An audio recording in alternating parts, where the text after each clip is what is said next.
Tous les personnages et événements décrits dans cette histoire sont fictifs. Toute ressemblance avec des personnes ou des situations réelles est purement fortuite. Soyez indulges, chaque auteur a un jour été débutant. Dans les commentaires, merci d'indiquer votre ville et l'endroit où vous écoutez cette version audio.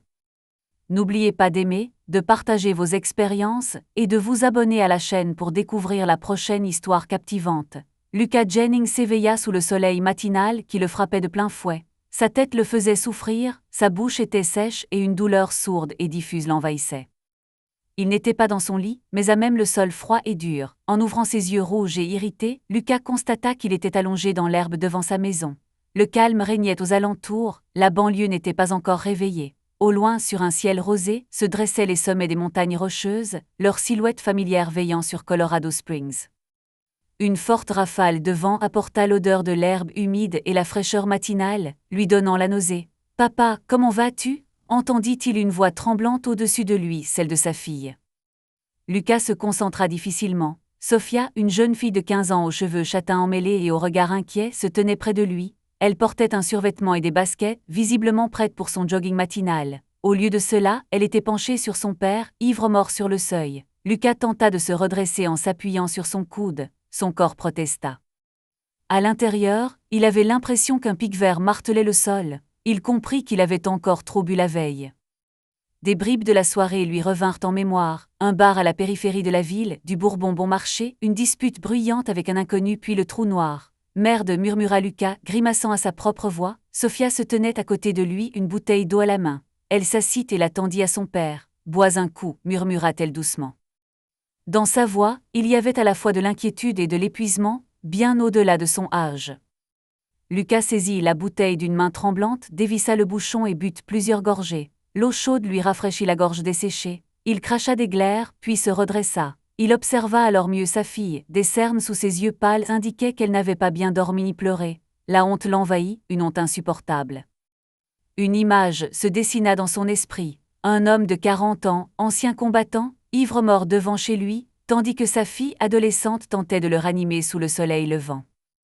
Une douloureuse prise de conscience le submergea, il avait touché le fond. Sophia posa timidement la main sur son épaule. « Laisse-moi t'aider à te relever. » Lucas hocha la tête, craignant de croiser son regard. Il se sentait pire qu'une simple gueule de bois. La gueule de bois le torturait physiquement, mais quelque chose de plus terrifiant encore, la culpabilité et la honte le rongeaient.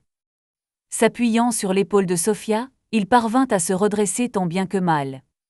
Ses jambes fléchirent, le monde tournoyait devant ses yeux, mais Sophia le soutint fermement, d'une force surprenante pour une jeune fille si frêle. Elle murmura doucement sous le poids de son père sans se plaindre. Ils s'approchèrent de la porte d'entrée. La maison lui semblait étrangère, bien que Lucas y ait vécu pendant des années. Une maison typique en briques, à 2 étages, dans la banlieue de Colorado Springs, avec une petite clôture blanche. Autrefois, cette maison était pleine de vie, les rires des enfants dans le jardin, les dîners en famille au coin du feu. Mais maintenant, la maîtresse de maison lui adressait à peine la parole, et les enfants étaient contraints de voir leur père dans un tel état. Sur le perron apparut une silhouette, Ellie, la femme de Lucas. Dans ses yeux, on pouvait lire un mélange de colère et de déception. Elle croisa les bras sur sa poitrine, observant son mari chancelant franchir le seuil avec l'aide de Sophia. « Encore » murmura-t-elle d'une voix basse mais claire, en secouant la tête. En un mot, la fatigue et le désespoir étaient si intenses que Lucas faillit s'arrêter, comme frappé par un coup. Il n'osait pas lever les yeux. Sophia l'aida à entrer et l'installa sur la chaise la plus proche dans le vestibule. Elle la restait silencieuse, appuyée contre le mur. Lucas sentit un regard glacial dans son dos. Ethan, son fils de 12 ans, jeta un coup d'œil hors du salon, attiré par le bruit. La peur et la confusion se reflétaient dans ses grands yeux ronds lorsqu'il aperçut son père. Lucas se couvrit le visage de ses mains. Il aurait voulu se fondre dans le sol de honte. Il s'imaginait son apparence à présent, ivre, sale, le visage bouffi. « Ethan, va à la cuisine prendre ton petit déjeuner » murmura doucement Hélène à son fils sans quitter Lucas des yeux. Sophia aussi. « Mais maman » commença Sophia, toujours près de son père, comme si elle avait peur de le laisser seul. « Ça va aller » la coupa Hélène. « Allez-y grec » les enfants obéirent à contre-cœur. Sophia lança un regard compatissant à son père avant de se tourner vers sa mère, essayant de deviner son humeur. Hélène se contenta d'un signe de tête à sa fille, indiquant que tout allait bien. Quand Ethan et Sophia disparurent dans la cuisine, un silence pesant s'installa dans l'entrée, seulement troublé par le tic-tac des vieilles horloges murales et la respiration haletante de Lucas. Il resta assis, le dos voûté, les coudes appuyés sur les genoux et le visage enfoui dans ses mains. Son cœur battait la chamade, empli de honte et de peur. Ça allait commencer, il le savait. Cette tempête silencieuse, au-dessus de lui allait forcément éclater sous les mots de colère de sa femme. Et honnêtement, il les méritait tous. Hélène soupira. Sa voix était d'un calme inquiétant. Combien de temps ça va durer, Lucas? Il ne répondit pas, se contentant de baisser les mains et de se frotter le visage bouffi. Sa gorge était de nouveau sèche, et il prit une autre gorgée d'eau de la bouteille que Sophia lui avait tendue. Le liquide ne le soulagea guère, il avait toujours la gorge nouée. Balbutia-t-il, ne sachant que dire. Les excuses sonneraient creux maintenant, il les avait déjà répétées des centaines de fois. Les promesses de changement encore plus. Hélène émergea de l'ombre et s'approcha. Dans la lumière du matin, ses cheveux blonds brillaient d'un or froid, mais ses yeux restaient sombres et fatigués. Combien de larmes avait-elle versé pour lui? Lucas n'arrivait pas à l'imaginer. « Tu l'as promis », murmura-t-elle doucement, chaque mot tranchant comme un couteau. « La dernière fois était vraiment la dernière, tu ne te souviens pas, tu avais juré de ne plus jamais y toucher. » La gorge de Lucas se serra encore davantage. Se souvenait-il, bien sûr. Il se souvenait de la veille au matin, lorsqu'après s'être remis de sa précédente crise, il avait regardé sa femme et ses enfants dans les yeux et remercié le destin de les avoir encore à ses côtés, puis il avait promis de changer. Cela avait duré exactement jusqu'à la rechute suivante, à peine une semaine s'était écoulée. Lucas ferma les yeux, une larme coula lentement sur sa joue. Il ne voulait pas pleurer devant elle, mais il ne pouvait s'en empêcher, le poids des choses était trop lourd à porter, le dégoût de lui-même l'envahissait. « Je suis désolé », murmura-t-il à peine audible. Hélène ricana amèrement. « Pardonnez », lança-t-elle d'un ton moqueur et malheureux. « Je l'ai déjà entendu tellement de fois et à quoi bon, il se tut, que pouvait-il bien dire rien ?» Hélène s'affaissa lourdement sur la deuxième chaise en face de lui. Pendant un instant, elle fixa son mari. Autrefois, ses yeux le regardaient avec amour et admiration. À présent, ils étaient emplis de douleur. Et d'autres choses, de pitié ou d'indifférence. « Tu sais, » murmura-t-elle doucement, « je n'ai pas fermé l'œil de la nuit. J'attendais que la police appelle ou que tu rentres de l'hôpital, je pensais que tu avais peut-être eu un accident quelque part, ou une dispute, et que tu avais été arrêté. » Lucas releva la tête.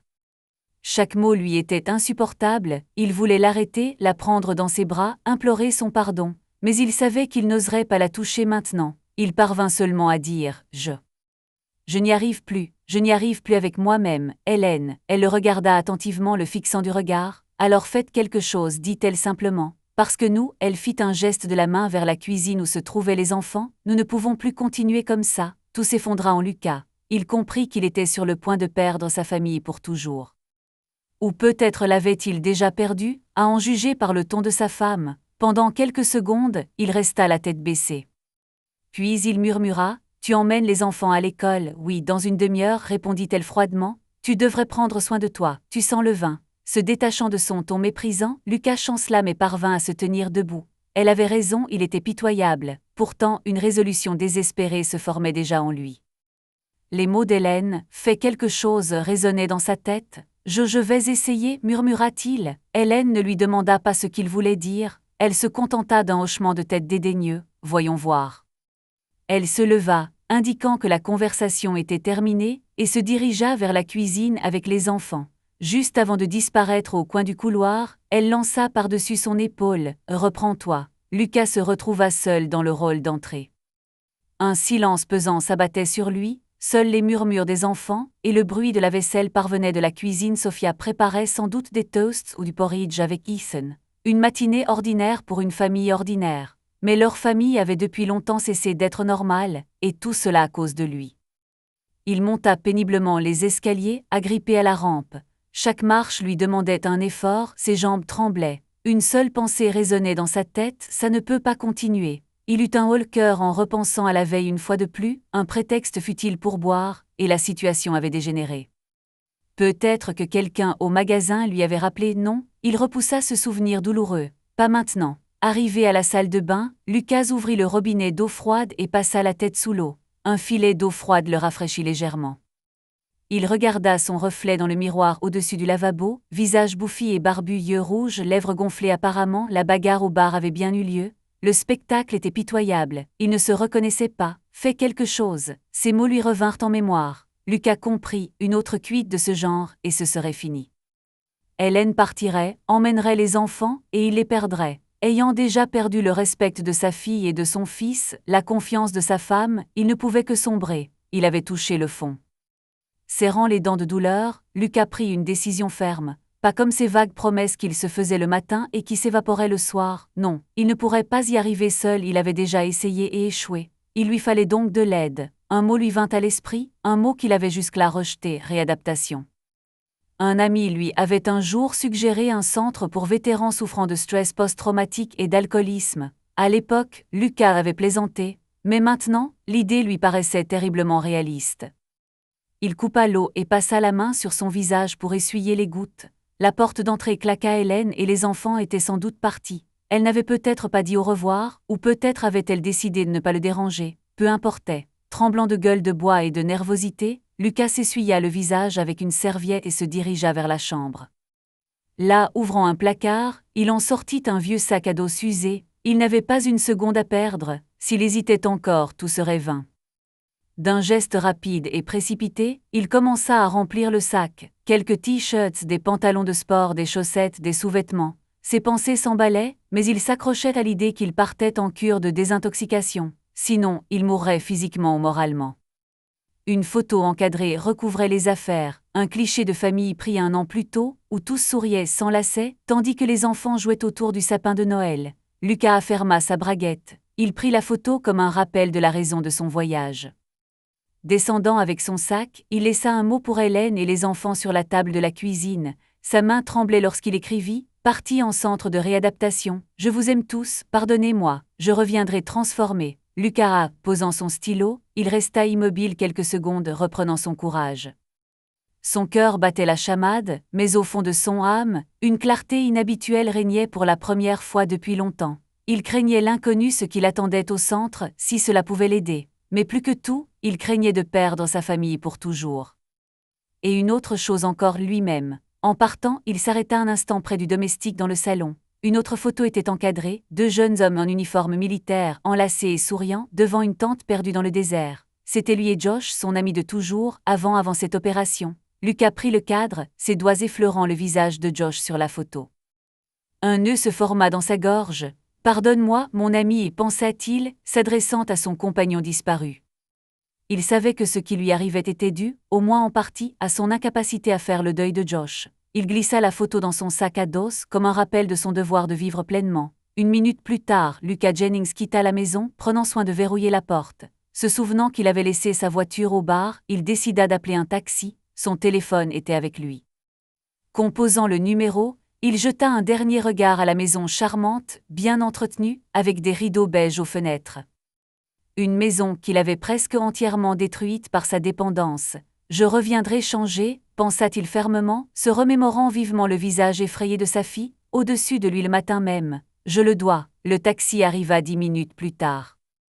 Installé dans la voiture, Lucas indiqua l'adresse au chauffeur, un centre de réadaptation pour vétérans à la périphérie de Colorado Springs, dont il avait entendu parler. Tandis que la voiture démarrait doucement, il boucla fermement sa ceinture. En lui, une lueur d'espoir ou du moins de détermination naquit.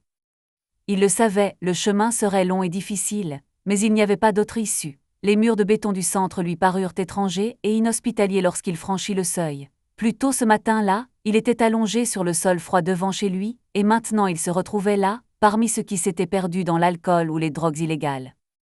Il ressentit un mélange de peur et de soulagement. Peur car il ignorait ce qui l'attendait, et soulagement car il avait enfin fait le bon choix. La salle d'accueil sentait le désinfectant et le café léger. Derrière le comptoir était assise une femme d'âge mûr vêtue d'un cardigan bleu. Elle salua chaleureusement le nouveau venu. « Bienvenue. Comment puis-je vous aider ?» Lucas se tortilla mal à l'aise, serrant fort la bretelle de son sac à dos. « Oh, je m'appelle Lucas Jennings. J'ai appelé ce matin, à propos du programme de réadaptation », balbutia-t-il d'une voix rauque. La femme hocha la tête, jetant un coup d'œil à une pile de papiers sur son bureau. « Oui, monsieur Jennings, nous vous attendions, veuillez remplir ce formulaire. » Elle lui tendit un dossier contenant des papiers et un stylo. Lucas s'assit raide sur la chaise en plastique dur contre le mur et commença à écrire, remplissant le formulaire. Nom âge 40 ans, diagnostic alcoolisme, durée du service militaire 18 ans, motif de la demande d'aide et il hésita sur cette partie. Que devait-il écrire ? J'ai touché le fond, je perds ma famille, je ne peux plus vivre avec la culpabilité.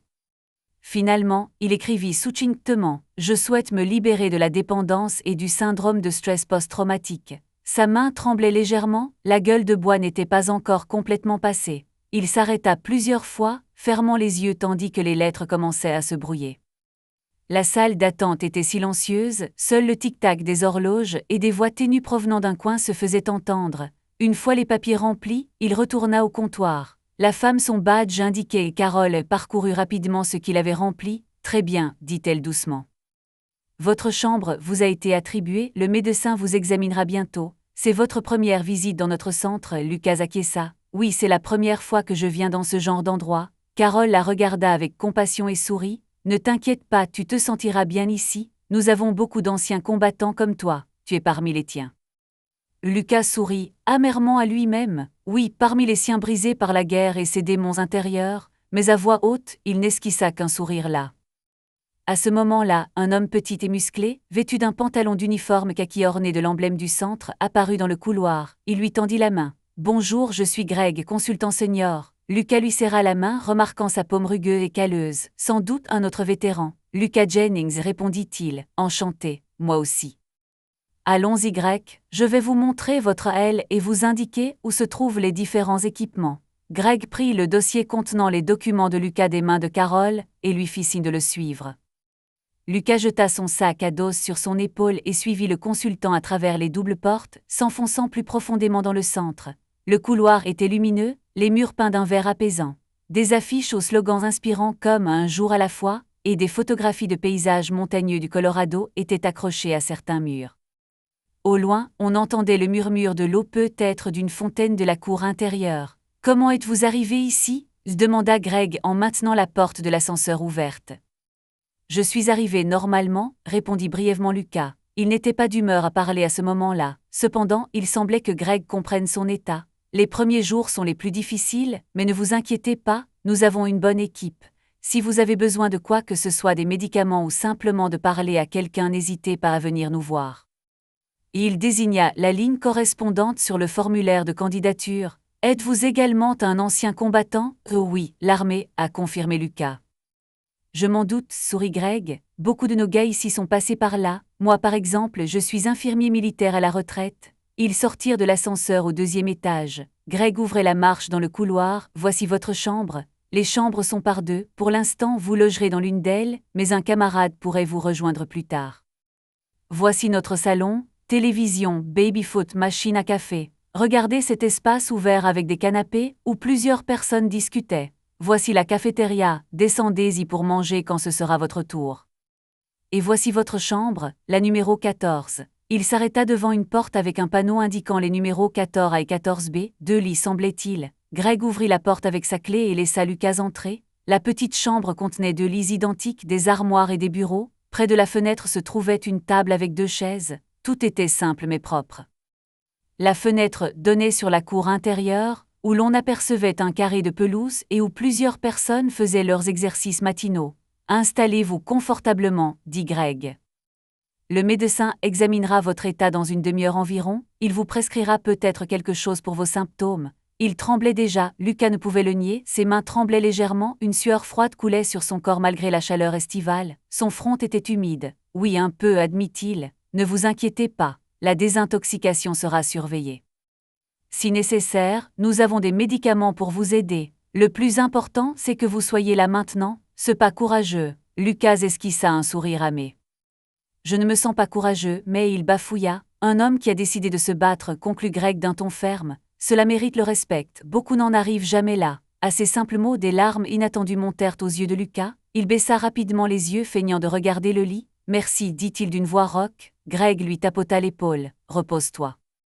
Installe-toi confortablement. Si tu as des nausées ou des vertiges, appuie sur le bouton d'appel. D'accord, d'accord. » Laissant Greg seul, Lucas s'affala sur le bord du lit. Le matelas était moelleux et les oreillers sentaient la lessive. Il observa lentement la chambre. Sur le lit voisin, des draps propres, soigneusement pliés, attendaient peut-être un autre patient. Une douce lumière du jour filtrait par la fenêtre.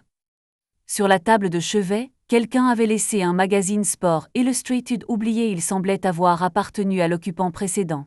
Tout autour paraissait si normal et ordinaire, et pourtant si irréel aux yeux de Lucas, comme s'il observait la scène de l'extérieur. Il sortit une photo de famille de son sac à dos et la posa sur sa table de chevet. Puis il sortit une photo de Josh, la même que celle de l'armée. Après un instant d'hésitation, il la remit dans son sac à dos. Il n'était pas encore prêt à exposer les fantômes du passé. Laissant son sac à dos dans le placard, Lucas s'allongea sur le lit et fixa le plafond. Son corps le faisait souffrir, surtout son épaule, une vieille blessure, se réveillait à cause du stress. La nausée le reprit, accompagnée de vertiges. Il se couvrit les yeux, essayant de respirer calmement. Des pensées se bousculaient dans sa tête. Il y était. Que faire maintenant? Allait-il s'en sortir ou allait-il craquer? L'envie d'alcool le tenaillait toujours. Il voulait que la terreur matinale s'estompe, mais son corps réclamait ce qu'il avait à boire. Lucas serra les poings. Non, il persévérerait, il le devait. Il repensa au visage de Sophia ce matin, à ses yeux effrayés, et le visage d'Ellie, empreint de déception. Le petit Ethan fit son entrée, qui, semblait-il, ne comprenait pas ce qui se passait entre son père. La douleur de ses pensées lui donna envie de pleurer, mais Lucas murmura plutôt « Je ne vous laisserai pas tomber plus jamais ». Il n'était pas croyant, mais il se surprit à fixer le plafond blanc de l'hôpital, comme s'il espérait que Dieu puisse l'entendre. Si tant est que Dieu lui accordât encore de l'attention. Peu à peu, dans le silence de la chambre, le corps fatigué de Luke commença à s'assoupir. Presque endormi, il entendit frapper légèrement à la porte. Celle-ci s'entr'ouvrit et un homme en blouse blanche, un stéthoscope autour du cou, un médecin de toute évidence entra. « Monsieur Jennings, demanda-t-il doucement, je vous prie de m'excuser de vous déranger, je suis le docteur Philippe, notre thérapeute. Souhaitons-nous procéder à un examen ?» Luke se redressa. « Oui, bien sûr. » L'examen fut rapide et routinier. Le docteur Philippe, un homme d'âge mûr aux yeux doux et fatigué derrière ses lunettes, prit sa tension élevée comme prévu et vérifia son pouls et ses réflexes. Il posa plusieurs questions, sa consommation d'alcool, la date de sa dernière consommation, la présence d'éventuelles maladies chroniques ou blessures.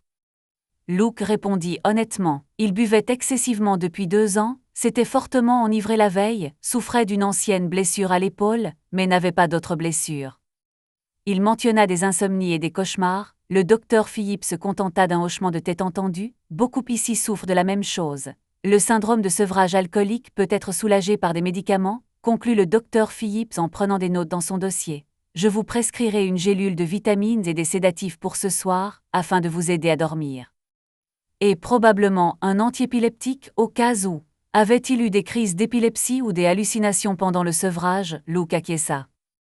Non, pas encore, je transpire, je tremble, je n'arrive pas à dormir. Espérons que cela n'arrivera pas, mais nous restons vigilants. Pendant les premiers jours, nos patients sont sous observation. Si vous sentez que votre état se dégrade, prévenez immédiatement le personnel. Luke acquiesça.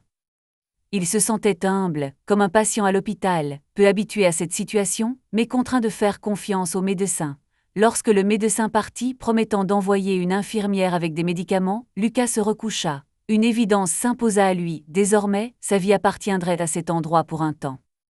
Le quotidien, les médicaments, la thérapie, tout serait décidé par d'autres. D'un côté, cette incertitude était terrifiante, de l'autre, oui, autant laisser quelqu'un d'autre s'en charger, il était clair qu'il en était incapable. Une infirmière arriva et lui administra les médicaments. Tandis que le liquide transparent pénétrait lentement dans sa veine, Lucas ferma les yeux. Une pensée lui traversa l'esprit, et la maison, Ellie avait dû lire le mot. Qu'en avait-elle pensé? S'était-elle réjouie, ou avait-elle simplement haussé les épaules, lasse, espérait-elle encore pour lui? Probablement pas, murmura une voix intérieure amère. Après tout ce qui s'était passé, c'était peu probable, mais peut-être pour le bien des enfants, non, pas de supposition. Il devait d'abord reprendre pied. Soudain, il ressentit une vive nostalgie de sa maison et de sa famille. 1 heure auparavant, il redoutait encore d'y retourner. Étrange est le cœur, ce n'est que lorsqu'on le perd qu'on commence à l'apprécier. Il ne l'avait pas encore complètement perdu, il y avait encore de l'espoir. Il y en avait, n'y en avait-il pas, faible peut-être, mais toujours là. Des émotions, contradictoires, finirent par épuiser Lucas. Sous l'effet du sédatif contenu dans la seringue, ses paupières s'alourdirent. L'infirmière vérifia le médicament et, satisfaite que le patient allait bien, s'éclipsa discrètement.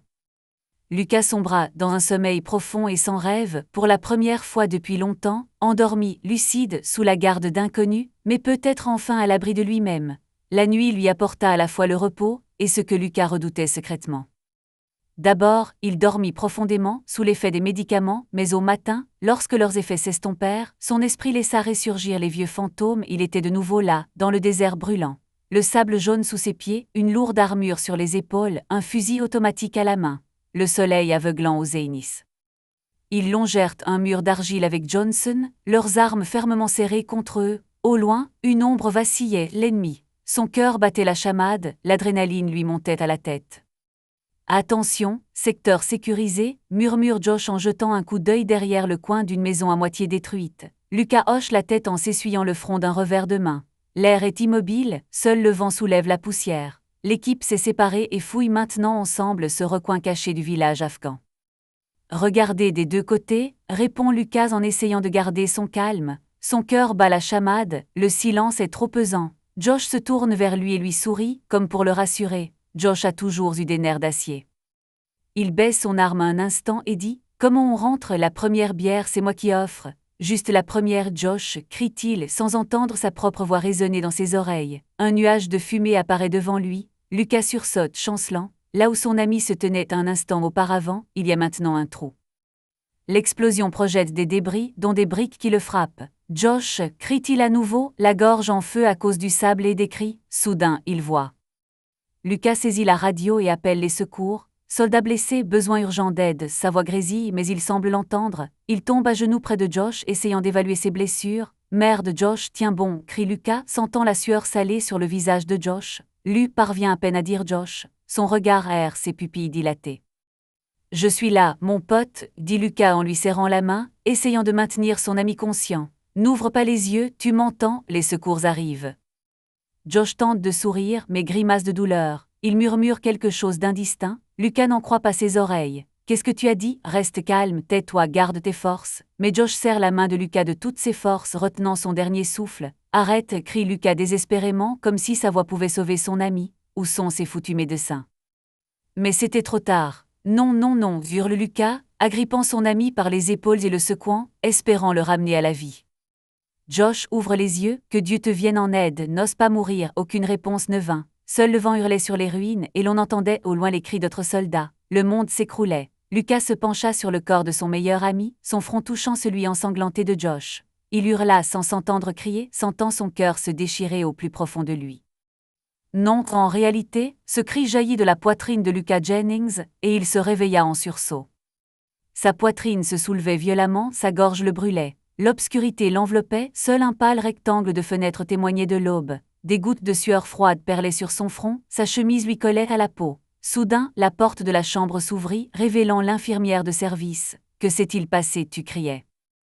Lucas fixa le vide, cherchant son souffle et essayant de se repérer. Le désert avait disparu, l'odeur du sang avait laissé place au désinfectant, il était sain et sauf, mais Josh a encore ce rêve. Combien de fois l'avait-il vu, et toujours le même, impuissance et désespoir. « Je suis désolé cauchemar », murmura Lucas d'une voix rauque à peine reconnaissable. L'infirmière hocha la tête, compréhensive. « Compris, un peu d'eau peut-être ou un somnifère, il est encore tôt, vous avez le temps de dormir. »« Non ça va, mentit Lucas, il n'arrivait pas à dormir. » Il avait le cœur lourd et la gorge irritée. L'infirmière lui souhaita bonne chance et sortit en refermant la porte. Lucas se leva et fit les 100 pas dans la chambre pour chasser les tremblements. Un instant, il eut envie de s'agenouiller et de sangloter, mais il serra les dents. Tant d'années avaient passé, et pourtant la douleur était toujours aussi vive. Ce satané syndrome de stress post-traumatique, comme l'appelaient les médecins. En somme, une culpabilité qu'il n'arrivait toujours pas à surmonter. Il n'y avait rien à faire, il restait au moins 1 heure avant le petit déjeuner. Lucas décida de prendre une douche, espérant se débarrasser de la sueur et de l'angoisse grâce à l'eau chaude. L'eau giclait en jets brûlants, mais il resta debout, appuyé contre le carrelage, et s'efforça de garder son calme. Il avait repassé cette scène tant de fois, cherchant désespérément quelque chose qu'il aurait pu faire différemment. Aurait-il pu empêcher Josh de franchir le pas? Aurait-il pu se retenir? Mais c'était son secteur, aucune réponse, et aucune paix. Après la douche, il ressentit un léger regain d'énergie, mais la brûlure intérieure persistait. Les patients se rassemblèrent peu à peu pour le petit déjeuner dans la salle à manger. Lucas prit un plateau, choisit du porridge et des toasts, il n'avait pas très faim, mais il fallait bien manger. Il s'assit à une table libre. Un homme d'une 50aine d'années, aux cheveux grisonnants et portant une médaille de vétéran autour du cou, passa près de lui. Il lui fit un bref signe de tête. « Bien dormi, mon ami ?» demanda-t-il doucement mais sans moquerie. Lucas se raidit. « Tu essayais de me réveiller ? Non, j'aurais dû me lever de toute façon » soupira le vétéran en s'asseyant près de son plateau. Au fait, je m'appelle Ben, se présenta Lucas. Ils restèrent silencieux plusieurs minutes le temps de manger. Lucas sentait le regard de Ben comme s'il hésitait à parler. Finalement, Ben prit la parole. « Mes cauchemars m'empêchent aussi de vivre. Chaque nuit sans exception. » Lucas leva les yeux vers son voisin de table. Le regard de Ben était direct, là mais empreint de compréhension. Lucas sentit qu'il pouvait répondre honnêtement. « J'ai fait le même rêve à propos d'un ami que j'ai perdu. » Ben hocha lentement la tête. « Mes condoléances, j'ai perdu mon frère en Irak. » Ça arrive souvent, et tu sais pourquoi on se réveille en hurlant? Il regarda Lucas droit dans les yeux. Parce qu'on s'en veut encore. Un nœud se forma dans la gorge de Lucas. Il parvint à demander d'une voix rauque. « Comment peut-on l'arrêter ?» Ben sourit amèrement. « Si je savais », il se leva en emportant son plateau vide. « Thérapie de groupe aujourd'hui à 10 heures. » Je pense que nous en avons tous besoin. Lucas hocha légèrement la tête. Ben lui tapota l'épaule. « Tiens bon, mon frère. » Après le petit déjeuner, Lucas fit un court tour du centre. La matinée était fraîche, le soleil n'avait pas encore percé l'horizon derrière les sommets lointains des Rocheuses. L'air embaumait les pins. Il inspira profondément, essayant de se vider la tête et les poumons. Une séance de thérapie de groupe se déroulait dans une grande salle au rez-de-chaussée. Les chaises étaient disposées en demi-cercle. Il y avait 10 participants, principalement des hommes d'âge variés, et 2 femmes. Lucas était certain que tous étaient soit des vétérans, soit des toxicomanes souffrant de blessures. Ils étaient absorbés par des conversations animées, certains sirotant du café dans un gobelet en carton. Lucas s'assit sur une chaise vide à l'écart. Presque aussitôt, l'animatrice, une femme d'une quarantaine d'années au sourire chaleureux, entra. Elle se présenta. « Bonjour, je suis Meg, psychologue et votre hôte aujourd'hui. » Chacun salua l'autre. Lucas remarqua que les personnes présentes semblaient assez détendues, sans doute pas leur premier jour. Lui-même se sentait un peu mal à l'aise. Il croisa le regard de Ben, il était là aussi, et lui adressa un signe de tête encourageant, comme pour lui dire que tout allait bien. Après une brève introduction sur le thème du jour, la culpabilité et le pardon envers soi-même, les participants commencèrent à partager leurs expériences un par un. Lucas écoutait, retenant son souffle. Il semblait que ce sujet avait été choisi spécialement pour lui. Bien sûr, ce n'était pas le cas, chacun avait sa propre histoire.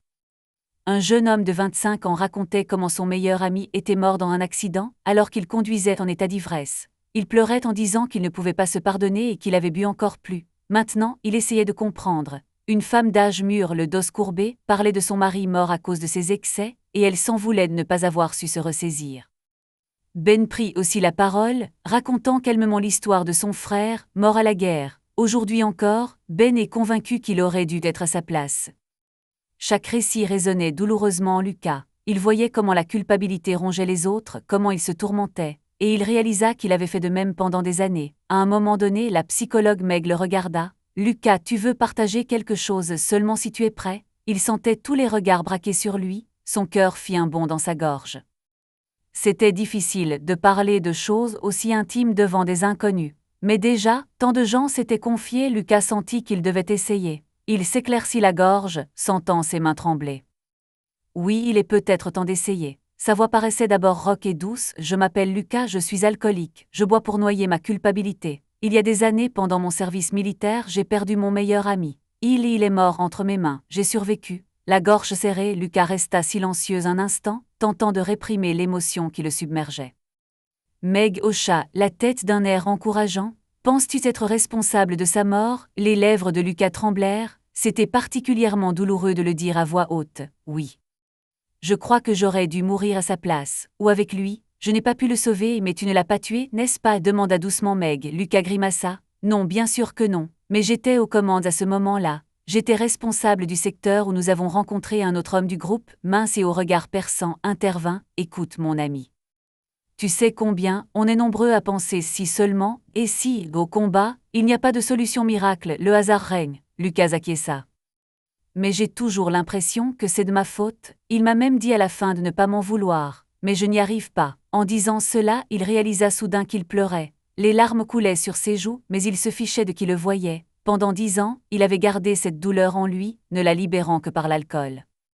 Et maintenant, il pleurait comme un enfant, devant des inconnus. La sensation était étrange, honteuse et pourtant un peu plus légère, comme si un poids énorme venait de s'envoler de son âme. « Tu as fait tout ce que tu pouvais » murmura Meg en lui tendant une boîte de mouchoirs. « Parfois on n'est pas tout puissant. La guerre est cruelle et chaotique. Je me demande souvent pourquoi je suis revenu, marmonna Lucas en s'essuyant le visage. Je suis revenu et j'ai tout gâché, ma famille, moi peut-être que j'aurais mieux fait de rester.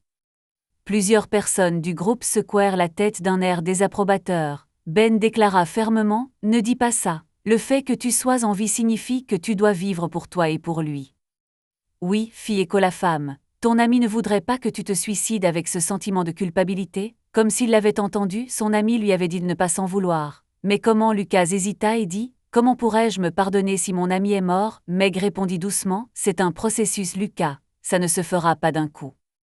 Mais tu as déjà fait le premier pas, reconnaître cette douleur et la partager, maintenant, il va falloir y travailler. Peut-être trouveras-tu un moyen d'honorer la mémoire de ton ami, de faire quelque chose de bien pour lui, et l'acceptation viendra petit à petit. » Lucas hocha la tête en silence. Il s'essuya les yeux, essayant de se calmer. Le groupe le soutint, quelqu'un lui tapota l'épaule, quelqu'un d'autre lui dit discrètement qu'il était heureux qu'il se soit confié. À l'intérieur, il y avait un vide mêlé de lumière, comme si une plaie s'était ouverte et que du pus s'en était écoulé. La douleur ne disparut pas, mais il respirait un peu mieux. Pendant le reste de la séance, Lucas écouta les autres, mais une partie de ses pensées vagabondait. Il repensa à la première fois où il avait admis ouvertement qu'il voulait mourir à la place de Josh, et qu'en réalité, il s'était lentement dirigé vers la mort, se noyant dans l'alcool. Mais il était encore là, vivant. À la fin de la séance, alors que chacun commençait à se disperser, Ben s'approcha de Lucas. « Tu as bien tenu le coup, dit Ben. »« Merci Ben, soupira Lucas. Ben esquissa un sourire. « Vous savez, il faut vivre de manière à honorer leur mémoire et non à la déshonorer. Je me le répète tous les matins, parfois ça aide. » Lucas hocha la tête. Il se souvint de la photo de Josh, désormais dans son sac à dos, et pensa que Ben avait raison. Josh n'aurait certainement pas aimé voir ce qu'était devenu son meilleur ami. Après le déjeuner, Lucas eut un entretien privé avec la psychologue. C'est Meg, la même, qui l'invita dans son bureau. Ils parlèrent de sa vie après l'armée, de sa famille et du début de sa dépendance. Lucas expliqua qu'il avait tenu bon pendant plusieurs années, puis qu'il avait rechuté, d'abord pendant les vacances puis plus fréquemment. La situation était devenue particulièrement difficile il y a environ 1 an. « Oui, l'année dernière c'était l'anniversaire », murmura doucement Lucas. « Tu es allé à la tombe et ensuite ?» demanda Meg avec compassion, tout en prenant des notes. Elle posa une question inattendue, « Parlez-moi de votre famille, comment vont vos relations en ce moment ?»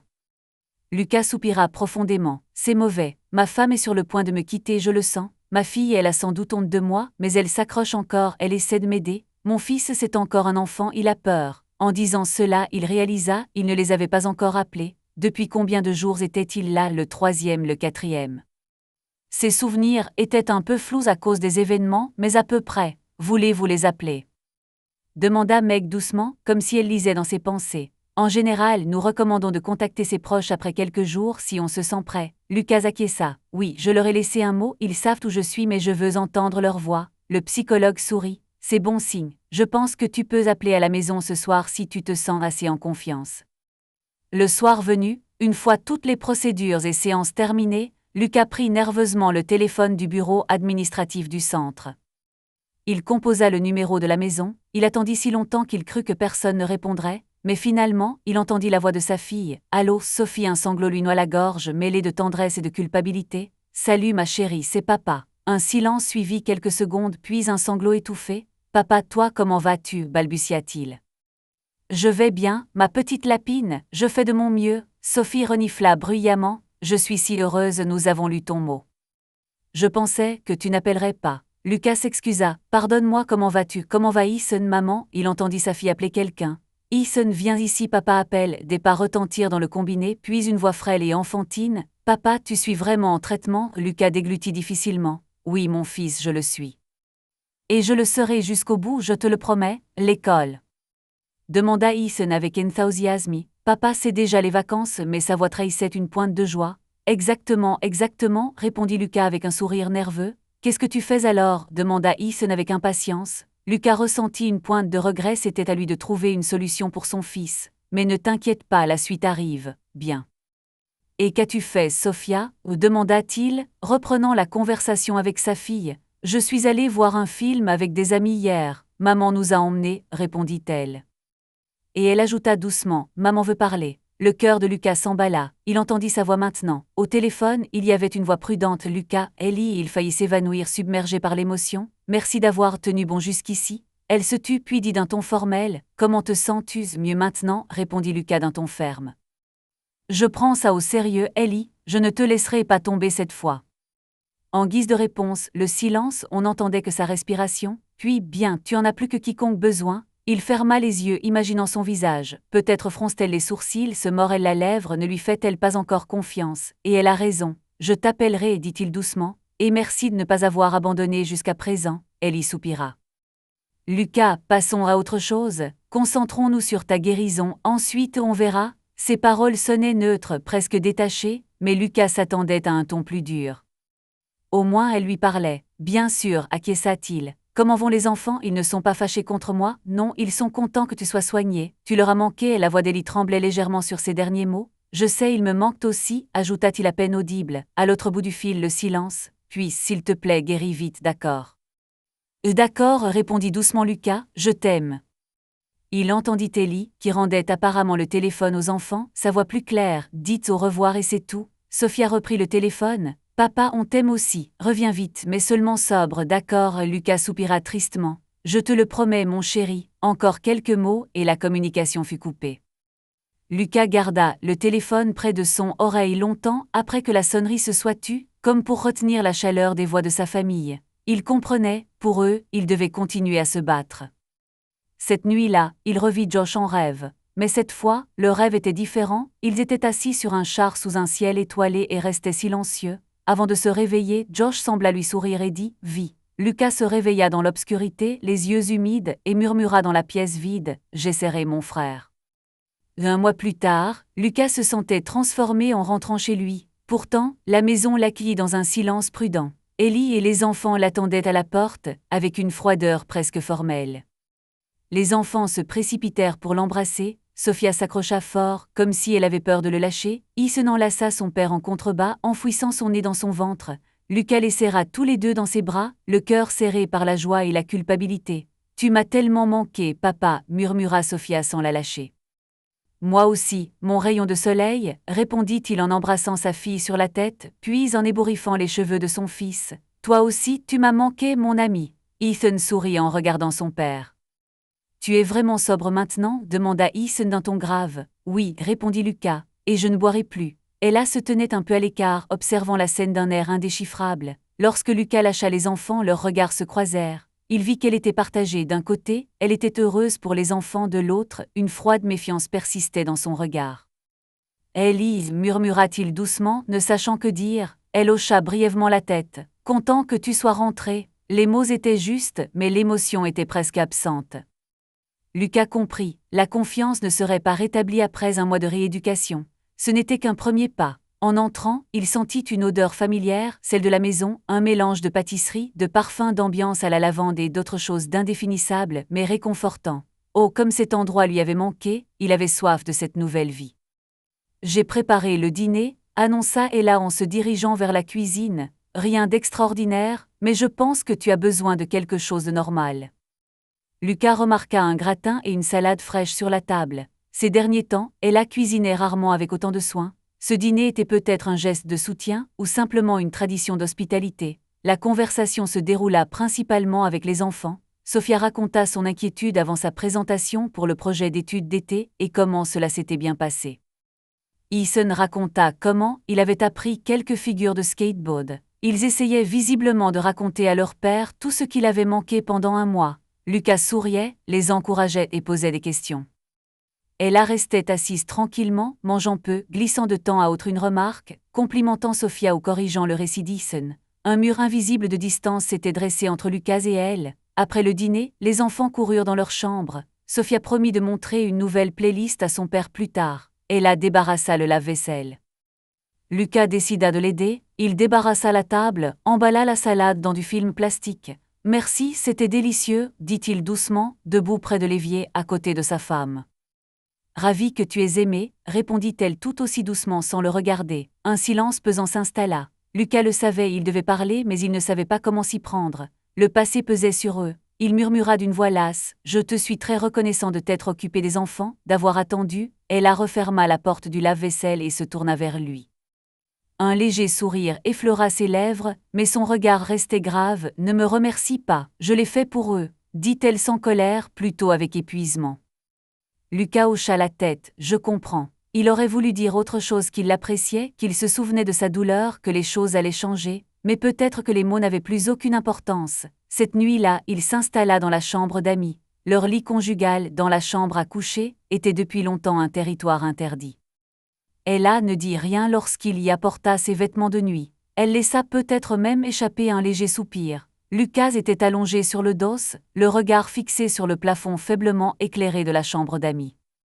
Derrière le mur se trouvait la chambre des enfants, d'où l'on entendait le son discret d'une musique dans des écouteurs. Sophia s'était probablement endormie en écoutant son lecteur. La maison était silencieuse, seul son cœur était tourmenté. La joie se mêlait à l'inquiétude, parviendrait-il à reconquérir l'affection de sa femme, ou l'avait-elle perdue à jamais? Une semaine passa.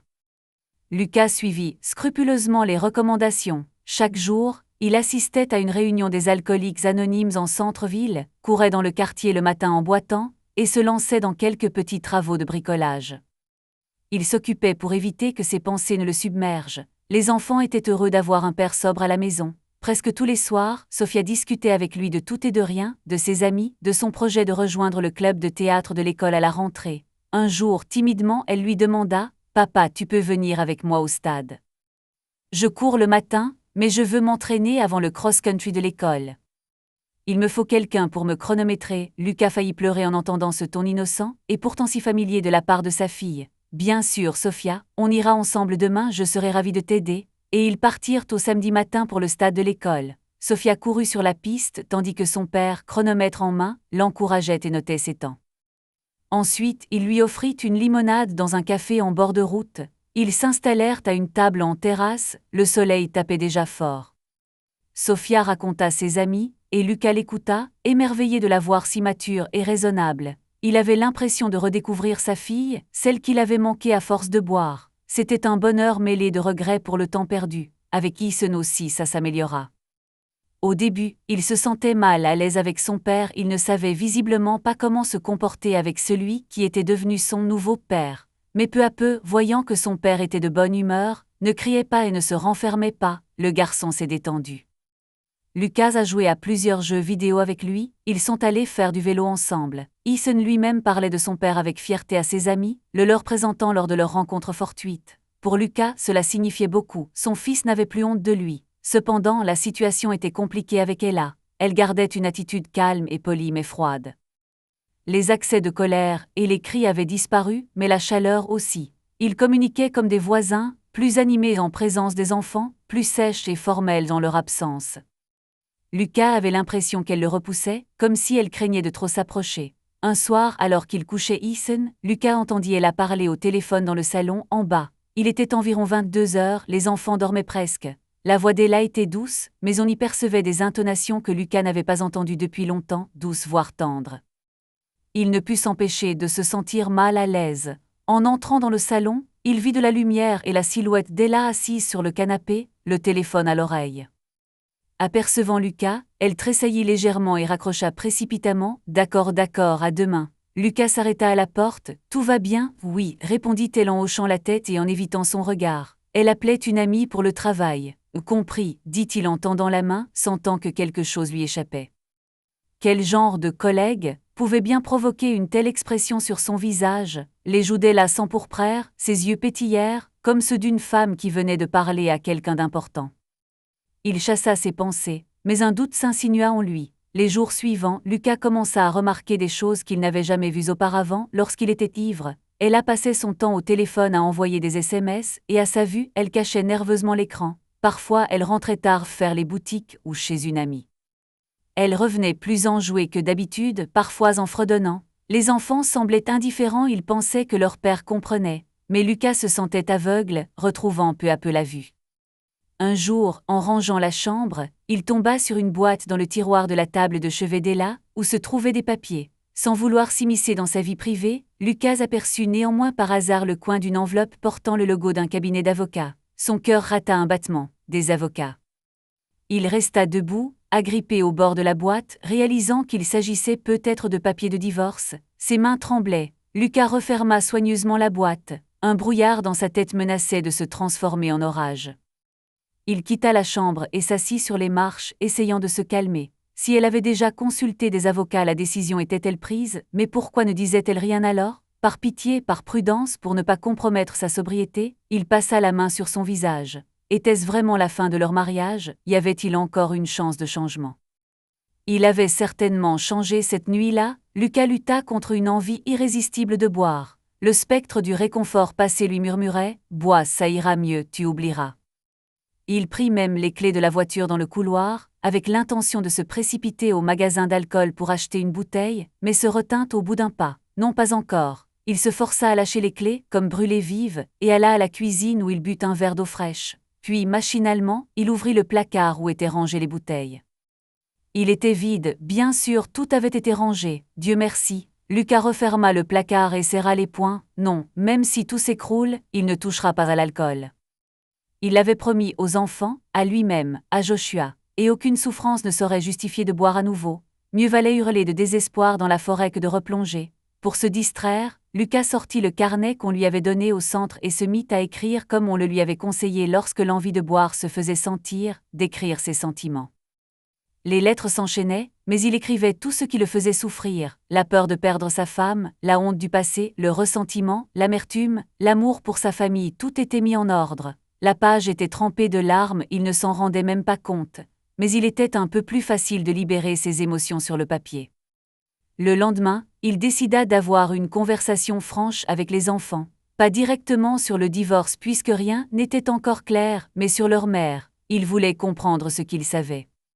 Peut-être en savait-il plus qu'il n'y paraissait. L'occasion se présenta ce soir-là, quand Ella partit au travail, comme elle le disait, élégamment vêtue bien que ce fût vendredi. Lucas invita les enfants à regarder un film ensemble, et ensuite, dans le salon confortable, il prit la décision suivante. Parlons-en, commença-t-il prudemment alors qu'après le film, ils étaient encore à moitié endormis sur le canapé. Sophia et Ethan se tournèrent vers lui. « Je voulais vous demander, êtes-vous compte que je sois revenu et que je sois sobre franchement ?» Sophia acquiesça immédiatement. « Oui, papa. Nous sommes très heureux. La maison est bien plus agréable, dit-elle avec un léger sourire. Ethan se blottit contre son père. « Oui, tu ne nous fais plus peur, et c'est plus joyeux. » Lucas prit son fils dans ses bras et fit un signe de tête à sa fille. « Merci, c'est important pour moi de le savoir. » Il se rassit se préparant pour la question suivante. « Comment te sens-tu » ? Maman est contente, qu'est-ce que j'ai changé ? Sophia et Ethan échangèrent un regard. Sophia se mordit la lèvre. « Maman, elle est certainement heureuse que tu ailles bien. » Mais, insista doucement Lucas. Sa fille tourna les yeux vers lui. « Papa, ça a été très dur pour maman, pendant longtemps. » Elle et Sophia bafouilla, visiblement incapable de trouver les mots. Lucas soupira. « Dis-moi franchement, je peux gérer. » Ethan lâcha soudain, les yeux rivés sur l'écran de télévision. « Maman a un ami. Elle lui parle souvent. On pensait que tu le savais. » Lucas eut l'impression que tout s'écroulait en lui. Même s'il s'y attendait, l'entendre de la bouche de son fils fut un choc. Il serra le poing, essayant de garder son sang-froid. Un ami, quel genre d'ami ? Sophia lança un regard noir à son frère, le trouvant trop direct. Mais voyant que tout était clair, elle murmura « Un collègue de travail, un collègue ou quelque chose comme ça », elle lui écrit souvent. Nous les avons vus ensemble en ville, elle nous a dit qu'ils s'étaient rencontrés par hasard. Ethan fronça les sourcils, mais ils se sont embrassés à ce moment-là, Sophia. Sophia siffla, silence, mais les mots étaient déjà sortis. Lucas pâlit, ils s'embrassaient. Cela signifiait qu'il n'y avait plus de doute, Ella avait une liaison. Il était temps pour les enfants d'avoir l'air effrayés. Sophia prit la parole rapidement. « Papa, pardonne-nous, nous pensions que tu le savais. Après tout, à cette époque, tu buvais tout le temps et elle a beaucoup souffert. » Ethan marmonna. « Papa, ne sois pas fâché contre maman. » Lucas se réveilla en sursaut et vit son fils trembler violemment, craignant que son père ne perde le contrôle et n'explose de colère. Il les prit tous les deux dans ses bras. « Calmez-vous, silence, je ne suis pas fâché. Tout va bien. » Bien sûr, ce n'était pas bon. Une tempête faisait rage dans sa poitrine, mêlant douleur, jalousie et sentiment de trahison. Mais les enfants ne devaient pas voir cela. Sophia se mit soudain à pleurer, le poussant à l'épaule. « Pardonnez-nous, nous ne voulions pas que cela se passe ainsi. » Lucas caressa le dos de sa fille pour la réconforter, tandis que lui-même avait l'impression que le sol se dérobait sous ses pieds. Il parla sans s'entendre parler. « Ce n'est pas ta faute, tu n'y étais pour rien. Et maman, les adultes font parfois des erreurs, ça ne regarde qu'elle et moi. Ethan murmura doucement, tu divorces. Lucas resta immobile. La brutalité de la question lui serra la gorge. Il regarda les visages effrayés de son fils et de sa fille, qui attendaient une réponse sans ciller. Je ne sais pas, répondit-il honnêtement après un silence. J'espère que non, je ferai tout pour sauver la famille. Sophia prit une profonde inspiration. Mais si maman aime quelqu'un d'autre, Lucas se couvrit les yeux, rassemblant ses forces pour ne pas laisser paraître à quel point ces mots le blessaient. Je ne sais pas, mon rayon de soleil, tout ce que je sais c'est que je t'aime. Quoi qu'il arrive, vous êtes mes enfants, et je serai toujours là pour vous, c'est clair. Se hocha la tête en essuyant ses larmes. Sophia essaya elle aussi de se ressaisir. Nous serons toujours là pour toi aussi, papa, s'il te plaît, ne bois plus. Ils s'étreignirent sur le canapé, pleurant chacun en silence. Lucas avait l'impression que le monde s'écroulait, mais dans cette étreinte, il puisait de la force. Les enfants ne le rejetaient pas. Pour eux, ils pouvaient endurer même cette épreuve. Plus tard, quand Ella rentra tard dans la nuit, elle découvrit cette scène, une lampe torche allumée dans le salon, 3 personnes dormaient sur le canapé, le mari et les enfants. Lucas et Sophia étaient à moitié endormis, Ethan recroquevillé sur lui-même. Ella s'arrêta à la porte, la main sur la bouche, les larmes lui montèrent aux yeux. Qu'avait-elle fait? Elle avait détruit sa famille, son cœur se serra à la vue de ce bonheur paisible, touchant mais si fragile. Elle voulut s'approcher, les couvrir d'une couverture, mais à ce moment-là, Lucas ouvrit les yeux. Voyant sa femme, il se dégagea délicatement de l'étreinte des enfants, en essayant de ne pas les réveiller. Sophia murmura doucement dans son sommeil, et Ethan se tourna de l'autre côté. Lucas, se retenant difficilement, invita Ella à aller dans le couloir pour ne pas parler devant les enfants. Ils se rendirent à la cuisine. Ella passa nerveusement la main sur un fin bracelet tout neuf, un cadeau du même ami, ce que Lucas avait deviné bien qu'il ne l'ait jamais vu auparavant. Ils restèrent silencieux un moment. Finalement, Ella murmura, « Je n'ai rien à dire, n'est-ce pas? Tu comprends tout toi-même, je le vois dans tes yeux. » Lucas, les mains appuyées contre le dossier de sa chaise, s'efforçait de dissimuler ses tremblements. Il regarda sa femme, sa bien-aimée, celle avec qui il avait partagé joie et peine, et maintenant il se sentait transpercé, mais crier était impossible. À la place de la colère, il n'y avait que l'épuisement et la douleur. « Depuis combien de temps ça dure ?» demanda-t-il d'une voix rauque. Elle abaissa les yeux. « Plusieurs mois, je ne voulais pas, mais elle serra les doigts. Je pensais que tu allais nous abandonner ou te faire du mal. J'étais anéanti, et lui il m'a juste écouté, il m'a soutenu, alors maintenant tu l'aimes. » Lucas prononça ces mots, redoutant la réponse. Les larmes montèrent aux yeux d'Ella. « Je ne sais pas, peut-être. » Elle prit une profonde inspiration. « Pardonne-moi, je ne voulais pas te blesser. C'est pourquoi je suis resté silencieux, j'ai attendu que tu te remettes un peu. J'avais peur que si je te le disais directement, tu vas boire et mourir, » lança Lucas avec un sourire amé. Ella se couvrit le visage de ses mains. « Pardonne-moi », il ressentit soudain une vague de pitié pour elle aussi souffrait.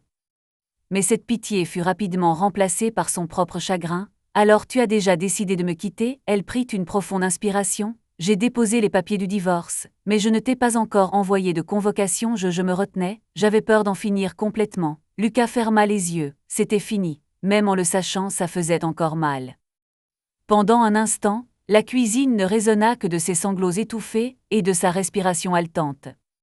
Finalement, Lucas prit la parole, surpris lui-même par le calme relatif de sa voix. « Tu sais, je ne te supplierai pas de rester. Ella, tu es adulte, tu as fait ton choix. C'est ma faute, je comprends tout. » Ella baissa les mains et le regarda avec des yeux rouges. « Tu es en colère ?» avoua-t-il doucement. « En colère contre moi-même, parce que je nous ai menés à cette situation. » En colère contre la situation, la douleur dans sa voix était plus que de la colère.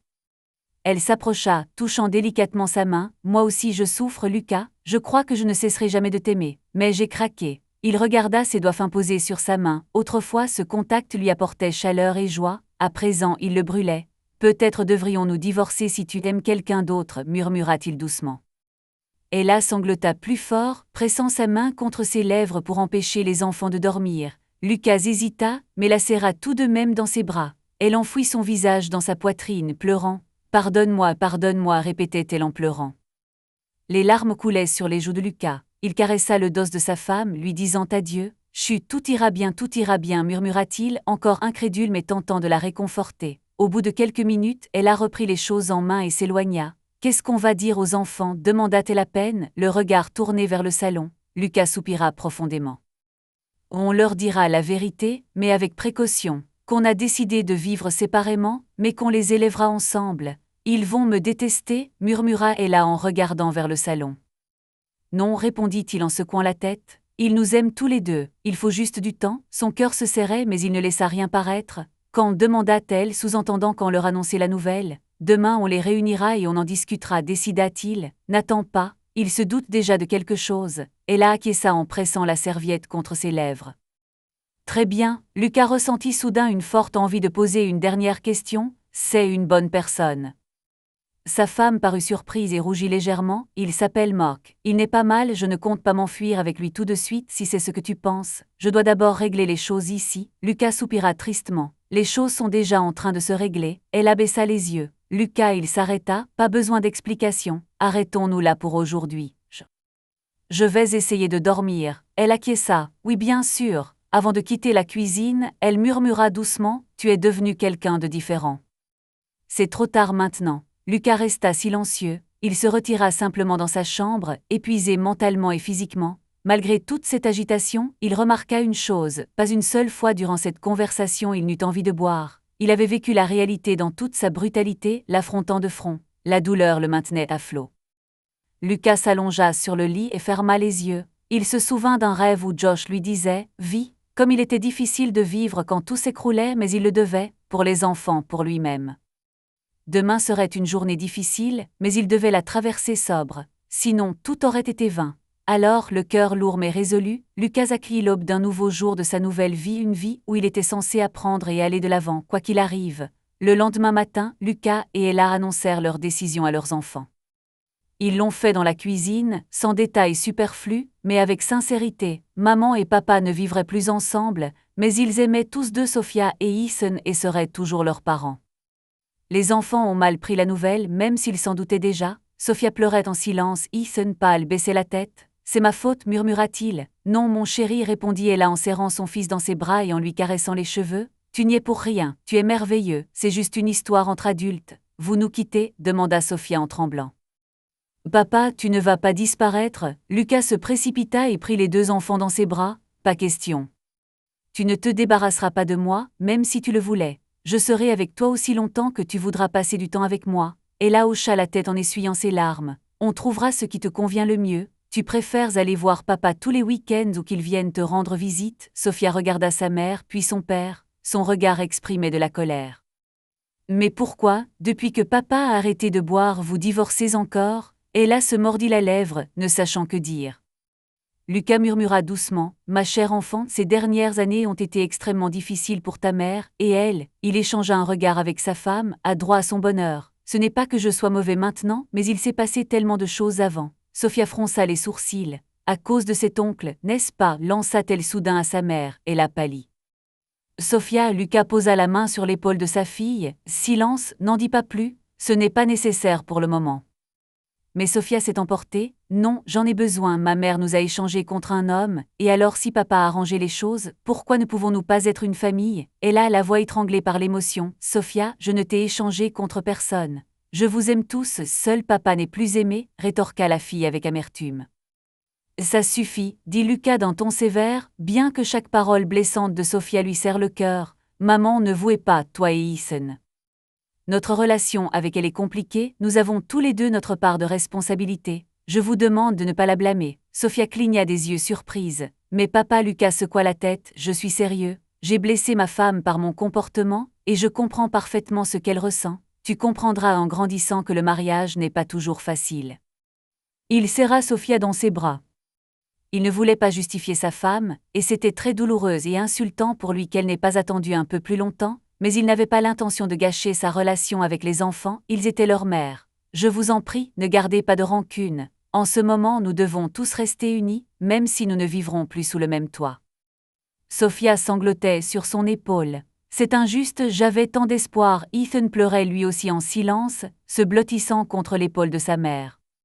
Ella regarda Lucas avec gratitude à travers ses larmes. Il l'avait défendu devant leur fille, alors qu'il aurait eu toutes les raisons d'être en colère lui aussi. 2 semaines plus tard, Lucas quitta la maison. Il loua un petit appartement d'une chambre à proximité, lumineuse et aérée. L'argent était rare, mais le propriétaire accepta de le prendre avec un loyer d'avance minimal, apprenant que Lucas était un ancien combattant. La camaraderie joua également un rôle, lui aussi avait servi dans l'armée. Le jour du déménagement, Sophia et Ethan aidèrent leur père à emballer ses affaires dans des cartons. Ella préféra rester à l'écart pour ne pas aggraver les choses. Le soir venu, tous les objets nécessaires, les vêtements et les effets personnels de Lucas furent transportés dans le nouvel appartement. Le mobilier était spartiate, un vieux canapé-lit, une armoire, une table, 2 chaises et une petite cuisine. Cependant, après avoir visité leur nouveau logement, les enfants déclarèrent « Ce n'est pas si mal. Cet endroit est même confortable », dit Sophia, essayant de remonter le moral de son père pendant qu'il rangeait des livres sur une étagère. « Oui, il suffit que tu installes l'ordinateur, et on sera content », dit Ethan en rangeant ses jeux vidéo préférés qu'il avait apportés pour jouer avec son père. Lucas sourit. « Merci pour votre aide les enfants, sans vous j'aurais mis une semaine à tout régler. On te préparera à manger quand on viendra, déclara Ethan. « Je sais faire des œufs brouillés, papa, dit Sophia. « Formidable, tu seras chef » s'exclama Lucas en ébouriffant les cheveux de son fils. Il se sentait incroyablement soutenu par ses enfants. On aurait dit qu'ils essayaient même de prendre soin de lui comme il le faisait d'eux. Ce soutien mutuel aida tous les trois à panser leurs blessures. Sophia serra son père fort dans ses bras. « Ne sois pas triste toute seule, d'accord, et ne te sens pas abandonnée. On viendra te voir souvent. » Lucas luttait pour ne pas pleurer, fier de la maturité de sa fille. « Je sais.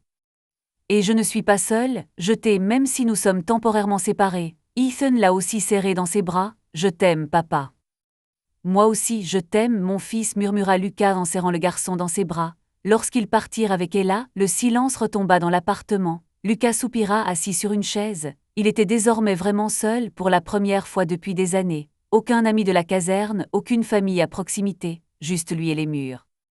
Il éteignit la radio qui diffusait une douce musique en fond sonore, et le silence devint encore plus pesant. D'habitude, ces moments-là le poussaient à boire. Mais maintenant, c'était différent. Oui, le poids de la solitude était lourd, mais en même temps, Lucas éprouvait un étrange soulagement face à la sincérité de la situation. Il ne cherchait ni à cacher ni à ignorer quoi que ce soit, tout restait tel quel. Pour chasser les pensées sombres, il décida de remettre de l'ordre dans sa vie. Il rangea ses vêtements, trouva une vieille cafetière qu'il installa dans la cuisine, et vérifia le fonctionnement de la douche. Des détails insignifiants, certes, mais qui le distrayèrent. Le soir, il se rendit à une réunion des alcooliques anonymes. Le groupe l'accueillit avec compassion, car beaucoup savaient déjà qu'il était en instance de divorce. Après la réunion, Jim s'approcha de lui, son mentor, recommandé par l'association locale des anciens combattants. Jim avait la cinquantaine et était sobre depuis 10 ans, après avoir combattu au Vietnam. Il serra fermement la main de Lucas. « Ça va », Lucas hocha la tête. « Oui, c'est dur, mais je gère. Bravo. Souviens-toi, un problème, une journée. N'essaie pas de résoudre tous tes problèmes aujourd'hui, concentre-toi sur les tâches du jour, conseilla Jim. C'était l'un des principes du programme, vivre ici et maintenant. Lucas essaya de suivre son conseil. Si tu as envie de boire, appelle-moi même la nuit, ajouta son mentor d'un ton sévère. Merci, je sais, répondit Lucas. Pour l'instant, il ne ressentait pas de forte envie de boire. Le simple fait d'être parvenu à rester sobre malgré cette épreuve semblait le fortifier. Cependant, il ne s'adonna pas à l'autosatisfaction, la dépendance est sournoise et peut frapper soudainement. Le lendemain matin, Lucas se réveilla dans un appartement vide. C'était tôt le matin, un jour de week-end, et les enfants n'étaient pas là. Il s'allongea sur le canapé-lit surpris par un silence inhabituel. D'habitude, on entendait déjà Ellie dans la cuisine, Sophia jouer de la musique ou Ethan courir partout. Mais là, il n'y avait rien. Il soupira, se préparant mentalement. Ce nouvel espace a besoin d'être habité, pensa-t-il, pour commencer un jogging. Il sortit dans la cour, le matin était ensoleillé et frais. Courir lui vint facilement, peut-être même trop sans doute pour fuir des pensées pesantes. Lucas courut plus loin que d'habitude et revint revigoré, mais plus apaisé. Après le petit déjeuner, il organisa sa journée, faire les courses, le réfrigérateur était vide, chose dont Ellie s'occupait habituellement, appeler les enfants le soir, car ils devaient passer la journée chez leur grand-mère, et récupérer les vieux objets et les examiner attentivement. Lucas étala sur le sol des boîtes étiquetées armées et souvenirs. Il y avait une multitude d'objets, uniformes, bottes, décorations et médailles, journal de campagne, une pile de photos, des lettres. Il passa tout en revue méticuleusement, se plongeant dans ses souvenirs. Voici une photo où le jeune Lucas sourit à côté d'un Josh encore plus jeune sur la base militaire. Et voici une lettre de Rachel, la sœur de Joshua, écrite un mois après la mort de son frère. Elle remerciait Lucas d'avoir ramené les effets personnels de Joshua et pour ses paroles réconfortantes aux funérailles. Au bas de la lettre, un petit mot, je serais heureuse que nous restions en contact, Rachel. Lucas était assis par terre, serrant une enveloppe jaunie de ses mains tremblantes. Il n'avait pas répondu à cette lettre puis, 10 ans plus tôt, il avait voulu répondre mais il n'avait pas pu, le chagrin était trop fort. Et puis, lorsqu'il avait essayé d'écrire, la culpabilité et la honte l'avaient paralysé. Que puis-je lui dire, n'ai-je pas réussi à sauver son frère? Et il avait choisi de se noyer dans l'alcool.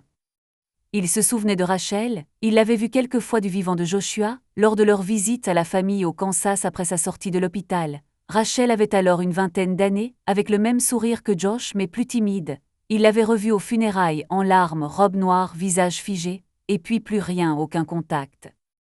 Il n'avait pas gardé le contact, même s'il savait qu'il aurait dû. Une promesse, murmura Lucas en fermant les yeux, l'image de Joshua mourant lui revint en mémoire. À ce moment-là, il n'avait pas bien compris ce que Joshua attendait de lui, mais avec le temps, il avait fini par le comprendre. Son ami lui avait probablement demandé de prendre soin de sa sœur. Ils étaient orphelins, Rachel n'avait pas d'autre famille proche que Lucas. Et j'ai échoué, se dit Lucas avec tristesse, mais peut-être était-il encore temps. Peut-être pouvait-il tenir sa promesse maintenant, même s'il était trop tard. Il décrocha le téléphone. Les adresses et les numéros d'il y a tant d'années étaient perdus, mais il se souvenait que Rachel avait mentionné dans sa lettre qu'elle déménageait au Colorado, elle avait une tante ou un travail là-bas. Peut-être qu'elle y vit encore. Lucas fouilla dans une boîte de documents, oui, il avait bien conservé les coordonnées de la famille de Joshua quelque part. Il trouva un vieux carnet d'adresses, ça y est, Rachel Maddox, avec un numéro de téléphone et une adresse à Denver. Le numéro était probablement obsolète, mais ça valait le coup d'essayer.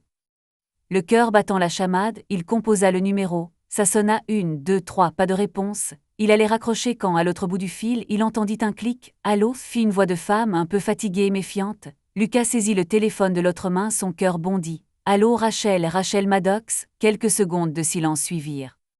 Puis, oui, c'est moi qui est à l'appareil, c'est Lucas, Lucas Jennings. Il fut surpris de la douceur avec laquelle son nom sonnait après tant d'années. Vous ne l'avez peut-être pas reconnu tout de suite, j'étais l'ami de Joshua. À l'autre bout du fil, un souffle coupé, puis doucement, Lucas, bien sûr que je me souviens, la voix trembla. Lucas imagina le flot de souvenirs qui les submergeait tous les deux.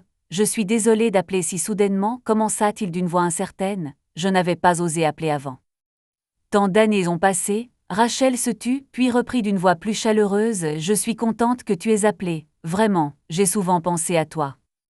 Ces mots trouvèrent un écho chez Lucas, elle avait pensé à lui et il n'avait pas cherché à la contacter. Il prit une profonde inspiration. J'avais tellement de choses à te dire, peut-être vaut-il mieux éviter le téléphone. Tu habites dans le Colorado, n'est-ce pas? Oui, j'habite à Lakewood, pas loin de Denver, répondit-elle. Lakewood est une banlieue de Denver, à environ 1 heure de route. Facile d'accès. Bien, ça veut dire, réalisa-t-il, bien, nous sommes proches, on pourrait peut-être se voir, si ça ne te dérange pas, bien sûr. Rachel ne répondit pas tout de suite, on percevait de la surprise dans sa voix. Ça ne me dérange pas, c'est juste très inattendu mais oui, je crois qu'on peut se voir. Lucas ressentit simultanément du soulagement et une nouvelle vague d'anxiété. Je viendrai peut-être ce week-end, auras-tu le temps, samedi par exemple, vers midi, suggéra-t-elle après une courte pause.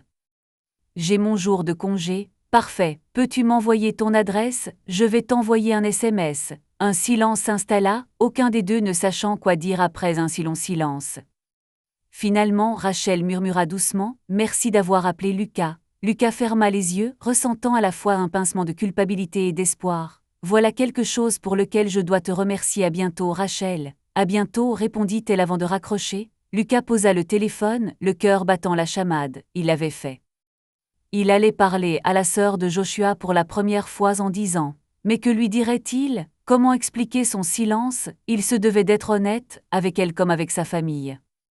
L'honnêteté est la meilleure des politiques, pensa-t-il. Les jours qui le séparaient de samedi s'écoulèrent dans une angoisse permanente. Il voyait ses enfants, les emmenait à leurs activités, s'efforçant d'être un père aussi présent que possible. Le soir, il repensait à ce qu'il pourrait dire à Rachel, imaginant déjà leur rencontre. Enfin, le jour du départ arriva. Lucas prit le volant de sa vieille camionnette, il l'avait empruntée à Ella, qui s'en était acheté une neuve depuis longtemps et partit pour Denver. Sur le siège passager se trouvait une boîte, il y avait mis tous les souvenirs de Joshua qu'il comptait offrir à Rachel, si besoin était. Il y avait notamment le pendentif préféré de son frère. Lucas n'avait pas osé l'envoyer plus tôt, le gardant précieusement comme un souvenir. Le trajet dura environ 1 heure. Après avoir trouvé la bonne adresse, une petite maison de ville aux portes dont la peinture s'écaillait, Lucas se gara et resta assis un instant, le temps de rassembler ses idées. Une vague d'angoisse l'envahit. Et si elle se fâchait contre lui, ou si ses problèmes ne l'intéressaient pas, il ignorait même comment elle vivait. Avait-elle une famille et des enfants? Je le saurai bientôt, se dit-il en sortant de la voiture, en portant le paquet. Il n'avait pas fait un pas vers la porte que celle-ci s'ouvrit. Rachel se tenait sur le seuil. Elle avait changé. C'était maintenant une femme d'une trentaine d'années, le visage fatigué, où l'on reconnaissait pourtant les traits familiers de Joshua, les mêmes yeux noisettes. Ses cheveux roux étaient tirés en arrière en une queue de cheval hâtive. Ses mains portaient des traces de peinture, comme si elle était en train de peindre. Elle était vêtue simplement un jean et un vieux t-shirt. Ils se regardèrent un instant, ne sachant pas comment commencer. Rachel s'avança alors. Lucas déposa le carton sur le perron et ouvrit les bras. Rachel le serra timidement mais fermement dans ses bras. Il la sentit trembler, et lui-même peinait à contenir l'émotion qui le submergeait. « Tant d'années, murmura-t-elle, je suis désolée d'avoir disparu. » « Il n'y a pas d'excuse, dit-il en reculant. « Je suis désolée, j'ai perdu le contact. » Rachel hocha la tête en essuyant ses larmes. « L'important c'est que tu m'aies trouvé, entre vite. » Elle le fit entrer. La maison était petite, un salon exigu qui donnait directement sur la cuisine. Les meubles étaient anciens mais propres. Dans un coin, des jouets d'enfants étaient éparpillés. « Tu as des enfants ?» demanda Lucas en regardant les jouets. Rachel hocha la tête, son sourire s'éclaircissant légèrement. « Oui, un fils, Tillet, il a 8 ans. Il est chez le voisin en ce moment. » « Ah, je vois. » Lucas réalisa qu'il ignorait même si elle était mariée. Il n'osait pas encore lui poser la question directement. Il s'assit sur le canapé usé qu'on lui proposa. Rachel s'installa à côté de lui, le regardant d'un air perplexe. « Tu n'as pas changé du tout, enfin, tu as un peu vieilli. » Lucas sourit. N'importe qui changerait en 10 ans. « Et toi aussi, tu es devenue plus belle. » Elle a ricané. « De la flatterie, des cernes à la mode, pas vrai. » Lucas n'a pas tout de suite compris qu'elle plaisantait, puis il a ri. « Pour moi, tu es toujours la même sœur de Joshua dont je me souviens. » À l'évocation de son frère, Rachel baissa les yeux. Un silence s'installa pendant quelques secondes. « Comment vas-tu » murmura-t-elle doucement. « J'ai entendu parler de tes problèmes. » J'ai essayé d'en savoir plus par le biais d'amis communs, mais Lucas eut honte. « Oui, j'ai traversé une période difficile. Je m'en suis sortie récemment. » Rachel lui a caressé la main avec tendresse. « Je suis désolée, je ne voulais pas être indiscret. Non, je veux être honnête. » Il hocha la tête. « Après la mort de Joshua, je n'ai pas pu m'en remettre. J'ai beaucoup bu, j'ai gâché ma vie. Mais maintenant j'ai arrêté, je suis en thérapie, je vais mieux. » Rachel avait l'air triste mais elle sourit. « Je suis désolée que tu aies dû traverser tout ça. Mais je suis content que les choses aillent mieux maintenant. »« Parle-moi de toi, demanda-t-il. Il y a tellement de choses que j'ignore. Es-tu mariée ?» Rachel tressaillit légèrement et retira sa main. « J'étais mariée, j'ai divorcé il y a 2 ans. Je suis désolée, ce n'est rien. » Il s'est avéré ne pas être celui qu'il prétendait être. Rachel haussa les épaules. « J'ai un fils de lui et ce bonheur. » Lucas acquiesça, se sentant soudain plus proche d'elle, lui aussi avait récemment divorcé, même si leurs histoires étaient différentes. « As-tu trouvé un travail qui te plaît ?» demanda-t-il. Rachel soupira. « C'est plus compliqué comme ça. Je suis infirmière de formation, mais je suis tombée malade à plusieurs reprises en m'occupant de l'enfant et j'ai perdu mon emploi. Maintenant, je travaille là où je peux, en attendant de trouver un poste stable. » Elle semblait nerveuse en parlant de ses problèmes. Lucas comprit que Rachel vivait probablement chichement et avait du mal à joindre les deux bouts. Il dit avec passion, « J'aurais dû être là depuis tout ce temps. Rachel, il m'a demandé de promettre quelque chose avant de mourir, et je crois que ça te préoccupait, mais j'ai rompu ma promesse. » Sa voix trembla, Rachel écarquilla les yeux. « Une promesse » murmura-t-elle. « A-t-il parlé de moi ?» Lucas se couvrit le visage de la main, essuyant ses larmes. Il n'a pas eu le temps de dire au revoir, mais je sais combien il t'aimait, vous avez grandi ensemble. Il aurait certainement voulu que je prenne soin de toi, mais je ne l'ai pas fait. » Rachel hocha la tête en essuyant ses larmes. « Lucas, tu ne lui dois rien. Tu avais ta propre vie, et je n'étais plus un enfant si je lui dois quelque chose. » Dit-il soudain et sèchement. « J'ai fait une promesse à un ami mourant et au lieu de ça j'ai bu pour oublier. Pardonne-moi, Rachel. » Elle resta silencieuse, bouleversée par la force de ses émotions. Puis d'une voix douce elle dit, « Toi aussi tu as souffert de cette guerre. Josh, il ne t'en aurait probablement pas voulu. Et moi non plus, franchement. » Lucas secoua la tête. « Vous êtes trop gentille. » Il y eut un silence. Rachel demanda soudain doucement, « Et comment vas-tu maintenant, à part ma famille ?» Lucas soupira tristement. « Comment dire, je viens de divorcer moi-même. » Oh, elle porta la main à sa bouche. J'ai 2 enfants, Sophia 16 ans et Ethan 12 ans, ils sont merveilleux, la peur de les perdre était insupportable, alors j'ai pris soin de moi, maintenant je travaille à reconstruire notre relation. Alors c'est pour eux que vous avez arrêté de boire, devina-t-elle avec un sourire, pour eux et pour Josh aussi, ajouta-t-il. Je me disais souvent, il a donné sa vie tandis que je la vide dans une bouteille, c'est un blasphème. Rachel lui serra soudain et fermement la main. Tu as réussi à t'échapper, c'est le plus important, il serait fier. Lucas la regarda dans les yeux, les mêmes que ceux de Josh. Des larmes coulèrent à nouveau, mais cette fois-ci elles étaient légères. Il hocha la tête. Je vais essayer de leur faire quelque chose dont ils pourront être fiers. Ils évoquèrent le passé, partageant des souvenirs de Josh. Parfois il riait en se rappelant ses farces espiègles, parfois il pleurait en silence ses rêves inassouvis. Lucas montra la boîte qu'il avait apportée. Rachel fut émue en fouillant dans les affaires de son frère, qu'elle croyait perdues à jamais. Elle serra particulièrement fort dans sa main l'insigne de l'armée de Josh. Je croyais qu'il était resté sur le lieu de l'explosion. Je l'ai ramassé, dit-il doucement. Je l'ai gardé longtemps avec moi, je n'arrivais pas à m'en séparer, pardonne-moi. Elle sourit doucement. Non, tu as raison.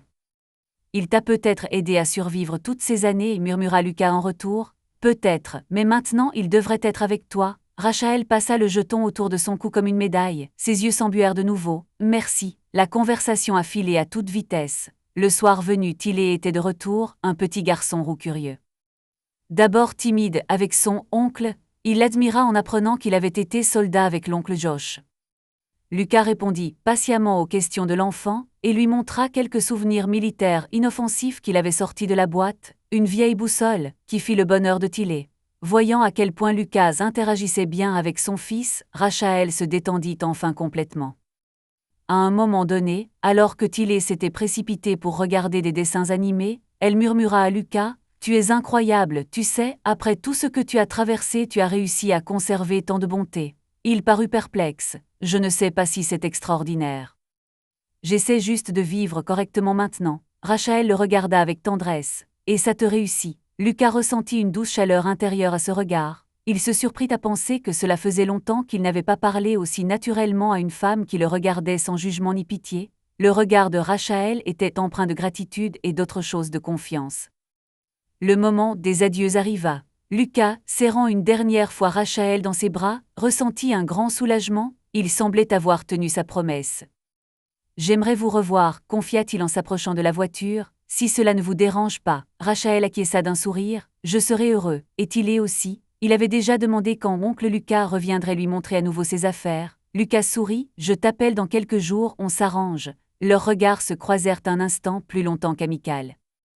Un sentiment étrange s'empara de Lucas. Il détourna d'abord les yeux pour ne pas la perturber et monta dans le pick-up. « À bientôt, Rachel. »« À bientôt, Lucas, » murmura-t-elle doucement en lui faisant un signe de la main tandis qu'il quittait l'allée en voiture. Sur le chemin du retour, Lucas songea à l'étrangeté de la vie.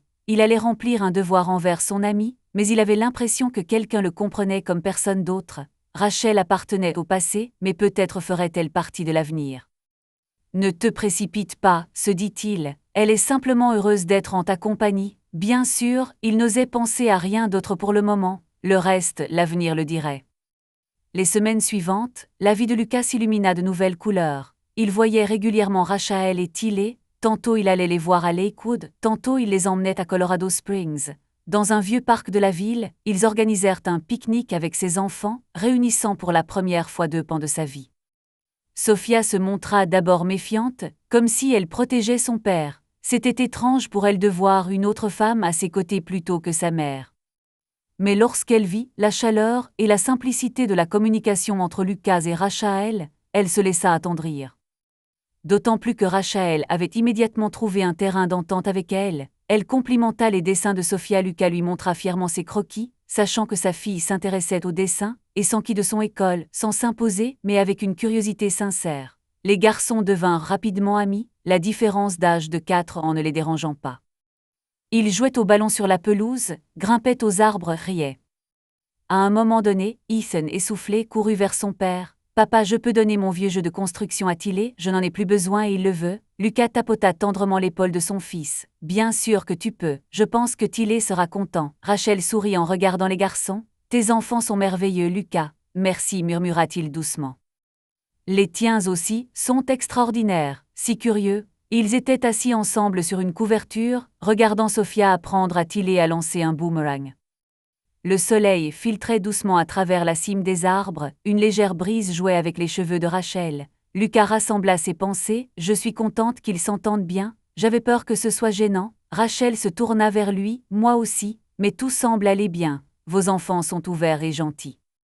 Vous méritez des félicitations pour la relation que vous entretenez avec eux. » Lucas sourit, non sans efforts et grâce à leur pardon. Sophia était très en colère contre moi à un moment donné. Il expliqua brièvement comment sa fille lui avait longtemps nourri du ressentiment à cause de son alcoolisme, et comment il se rapprochait peu à peu. Rachel écoutait attentivement. « Elle prend si bien soin de toi, » remarqua Rachel. « On dirait qu'elle a pris ta défense au départ, comme si elle craignait que d'autres ne te fassent du mal. » Lucas regarda Sophia de loin. « Oui, elle me protège. Je dois même la convaincre que tout va bien, » murmura Rachel. « Elle me voit donc comme un ami ?» Lucas se tourna vers elle. Son cœur battait un peu plus fort. « Tu n'es absolument pas un ennemi, tu es tout le contraire, un ami. » Il hésita, incertain de ce qui commençait à naître entre eux, trop important pour être nommé. Mais Rachel comprit. Elle baissa les yeux, les joues légèrement rosies. « Pardonne-moi, c'est peut-être un peu tôt, » commença Lucas. Rachel le regarda avec amour. « Ça va, je trouve ça juste un peu étrange, joyeux mais effrayant, et effrayant. » Demanda-t-il doucement. Elle acquiesça. « J'avais déjà perdu des êtres chers, mon frère et puis son mari, certes pas un cadeau mais tout de même, il en restait un. Et maintenant, alors que la vie me rapproche à nouveau d'un être cher, j'ai peur de croire que cela durera. » Lucas ressentit une vague de tendresse et de douleur pour elle. Sans réfléchir, il prit sa main dans la sienne. « Je comprends, moi aussi j'ai peur, moi aussi j'ai beaucoup perdu et je crains d'en perdre davantage. » Rachel lui serra les doigts plus fort. « Mais peut-être pouvons-nous surmonter nos peurs ensemble ?» Lucas sourit et attira doucement Rachel contre lui. Elle ne résista pas et se blottit contre son épaule. Ils restèrent ainsi assis, à observer les enfants qui jouaient, profitant de la chaleur de l'autre. Aucun mot n'était nécessaire. Plus tard, alors qu'ils raccompagnaient Rachel et Tilly chez eux, Lucas hésita devant la portière de sa voiture. « Pourriez-vous rester encore un peu ? J'ai de la place, le canapé est dépliable. » Rachel rit doucement. « Vous proposez un endroit où loger. » Lucas sourit en ébouriffant ses cheveux, dans la limite du raisonnable. « Où ai-je été trop rapide ? Merci, mais nous devrions y aller, » répondit-elle doucement. « Tilly se prépare pour l'école demain et j'ai du travail. » Lucas acquiesça. « Bien sûr. » Il ferma la porte, Rachel baissa la vitre. Un silence tendu s'installa entre eux. Il aurait voulu faire plus qu'un simple signe de la main pour dire au revoir. Lucas se pencha vers elle. « À la prochaine. » Rachel se pencha soudain légèrement en avant et l'embrassa doucement sur la joue. « À la prochaine. » Ses yeux pétillaient, un sourire timide effleurait ses lèvres, et Lucas, fou de joie, leva les pieds du sol en regardant la voiture s'éloigner. Il caressa l'endroit où elle l'avait embrassé, et pour la première fois depuis longtemps, il ressentit en lui une douce chaleur, une lueur d'espoir. 6 mois passèrent. Pour Lucas, ces mois furent consacrés à un travail acharné sur lui-même, sur ses relations, à la recherche d'un nouveau sens à sa vie. Chaque matin, il se réveillait lucide et reconnaissant pour cette nouvelle journée. Il trouva un moyen de mettre à profit son expérience militaire et son vécu. Il devint instructeur de conditionnement physique dans un centre de réadaptation pour vétérans, semblable à celui où il avait lui-même été soigné. Il aidait les anciens soldats à prendre soin de leur corps et de leur esprit. Ce travail lui assurait non seulement un revenu modeste, mais lui donnait aussi un but. Sa relation avec les enfants s'est complètement consolidée. Sophia faisait désormais confiance à son père et partageait avec lui ses expériences d'adolescente, des disputes avec une amie aux interrogations sur un camarade de classe qui lui plaisait. Lucas l'écoutait attentivement, lui prodiguait des conseils du mieux qu'il pouvait, mais surtout, il était toujours présent, sobre et aimant. Un soir, après la pièce de théâtre de l'école où Sophia tenait le rôle principal, elle s'est jetée dans ses bras en criant « Je t'aime, papa !» et Lucas a retenu ses larmes de joie. Ethan rayonnait lui aussi, son père l'emmenait constamment camper le week-end, lui apprenait à nager et assistait à tous ses matchs de baseball. Le garçon était devenu plus sûr de lui et plus joyeux. Les professeurs ont remarqué qu'il était plus calme, le stress familial semblait l'avoir affecté auparavant. Avec Ellie, ils ont établi une relation saine et apaisée. C'était un peu gênant au début, mais lorsqu'elle a vu que Lucas restait ferme et ne lui en voulait pas, elle s'est adoucie elle aussi. Leurs rencontres avaient principalement lieu lors des échanges d'enfants ou des événements scolaires. Mark, le nouveau compagnon d'Ellie, gardait ses distances, évitant de s'immiscer dans le rôle paternel de Lucas.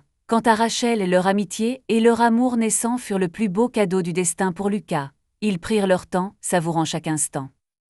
Rachel décrocha un poste permanent d'infirmière à la clinique de Colorado Springs. Cela n'aurait pas été possible sans l'aide de Lucas, qui avait glissé quelques mots à un ami médecin. Elle se rapprocha, louant un appartement juste à côté de celui de Lucas. Désormais, ils se voyaient presque tous les jours. Ethan et Taylor fréquentaient la même école et étaient devenus inséparables, tandis que Sophia était comme une grande sœur pour Taylor, veillant sur lui lorsque Rachel était en retard au travail. Enfin, Lucas remplit son devoir de longue date. À l'anniversaire de la mort de Josh, Rachel et lui se rendirent au Kansas pour se recueillir sur sa tombe. Debout devant la simple pierre tombale d'un cimetière rural, Lucas ressentit la paix pour la première fois en 10 ans.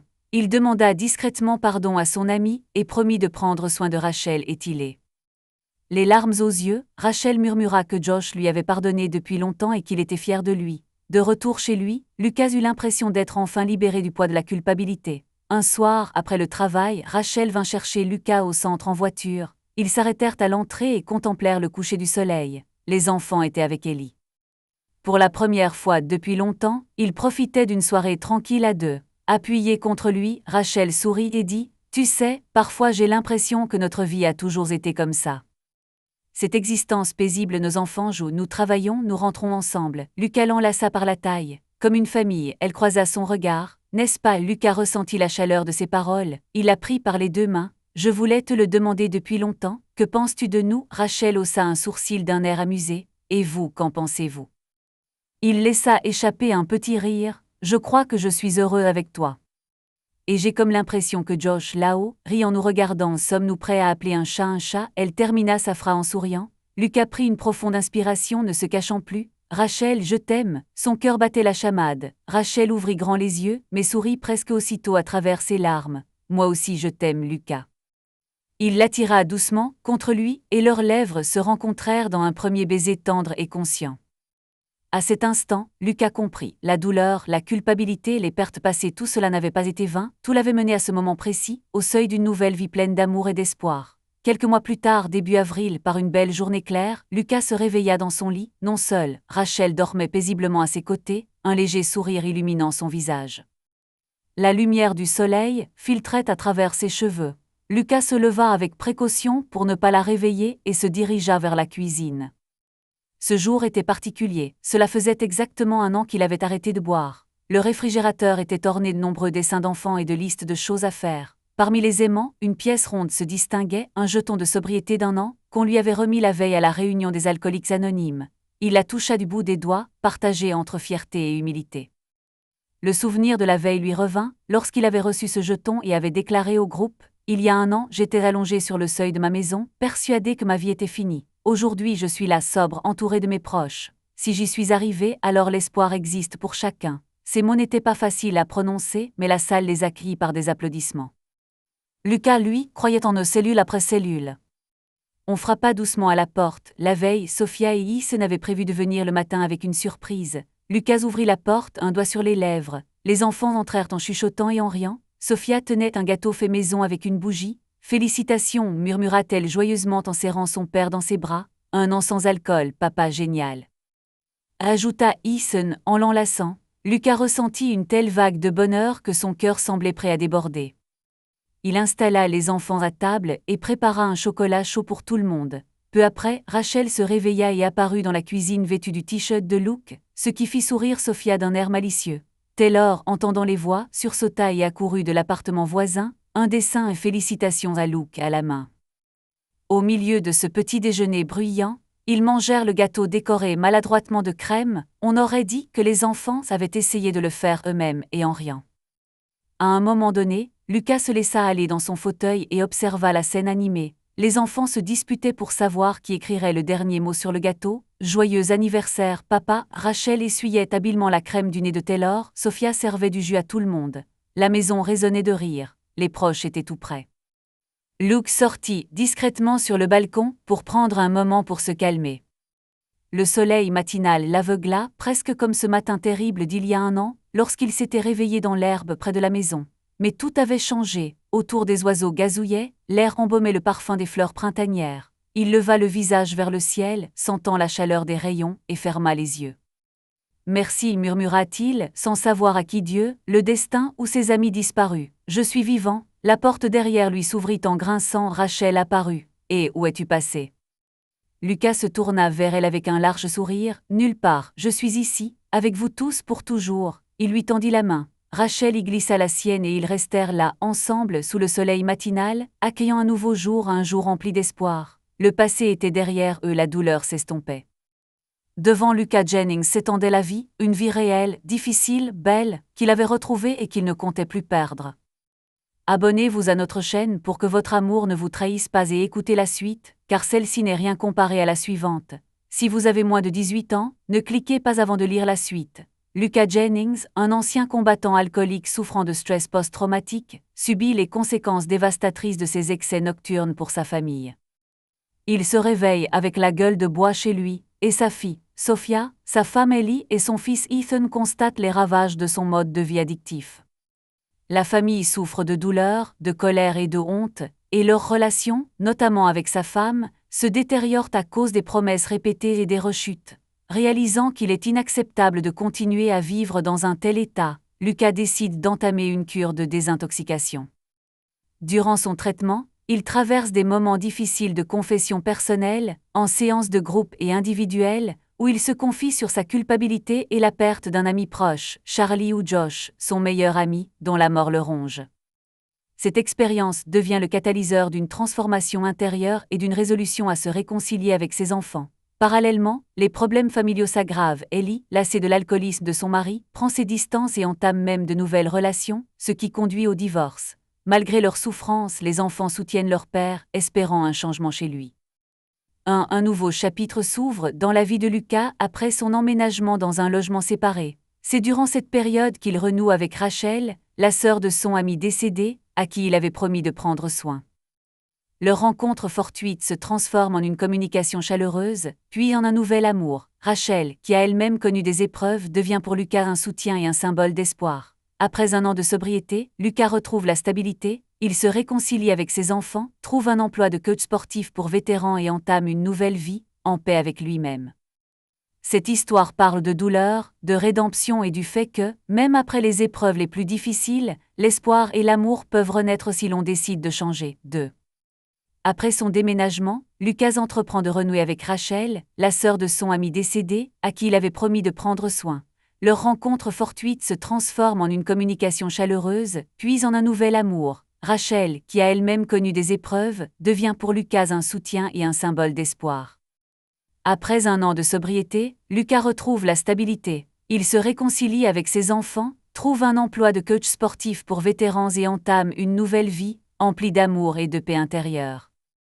Cette histoire parle de douleur, de rédemption et du fait que, même après les épreuves les plus difficiles, l'espoir et l'amour peuvent renaître si l'on décide de changer. 3. La scène où Lucas se réveille sur la pelouse rongée par la honte, la voix de sa fille tremblante. Pour la première fois, il prend conscience de ce qu'il est devenu. Cette scène est un véritable coup de poing.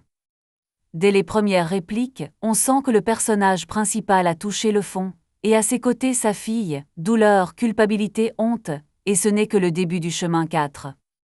La première rencontre avec la sœur de l'ami décédé. Luke, Rachel se tenait sur le perron, ils s'étreignirent simplement, il la sentit trembler, et lui-même retint difficilement ses larmes. J'ai tellement de choses à te dire, peut-être vaut-il mieux éviter le téléphone, tu es au Colorado, cette rencontre silencieuse mais intense.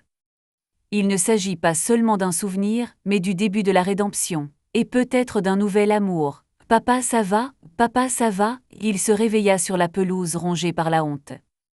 La voix de sa fille tremblait, et pour la première fois, il vit qui il était devenu, il ne cria pas, il ne supplia pas, il lui laissa simplement un dossier, un trousseau de clés et un silence assourdissant, plus lourd que n'importe quelle dispute. La trahison le ramena à la réalité plus efficacement que n'importe quelle thérapie. Un vétéran perd sa famille à cause de l'alcool, témoignage d'épouses infidèles, récit d'infidélité. Lucas touche le fond lorsque son addiction lui coûte tout. Pourtant, grâce à une cure de désintoxication et à l'amour de la sœur d'un ami disparu, il se reconstruit une vie.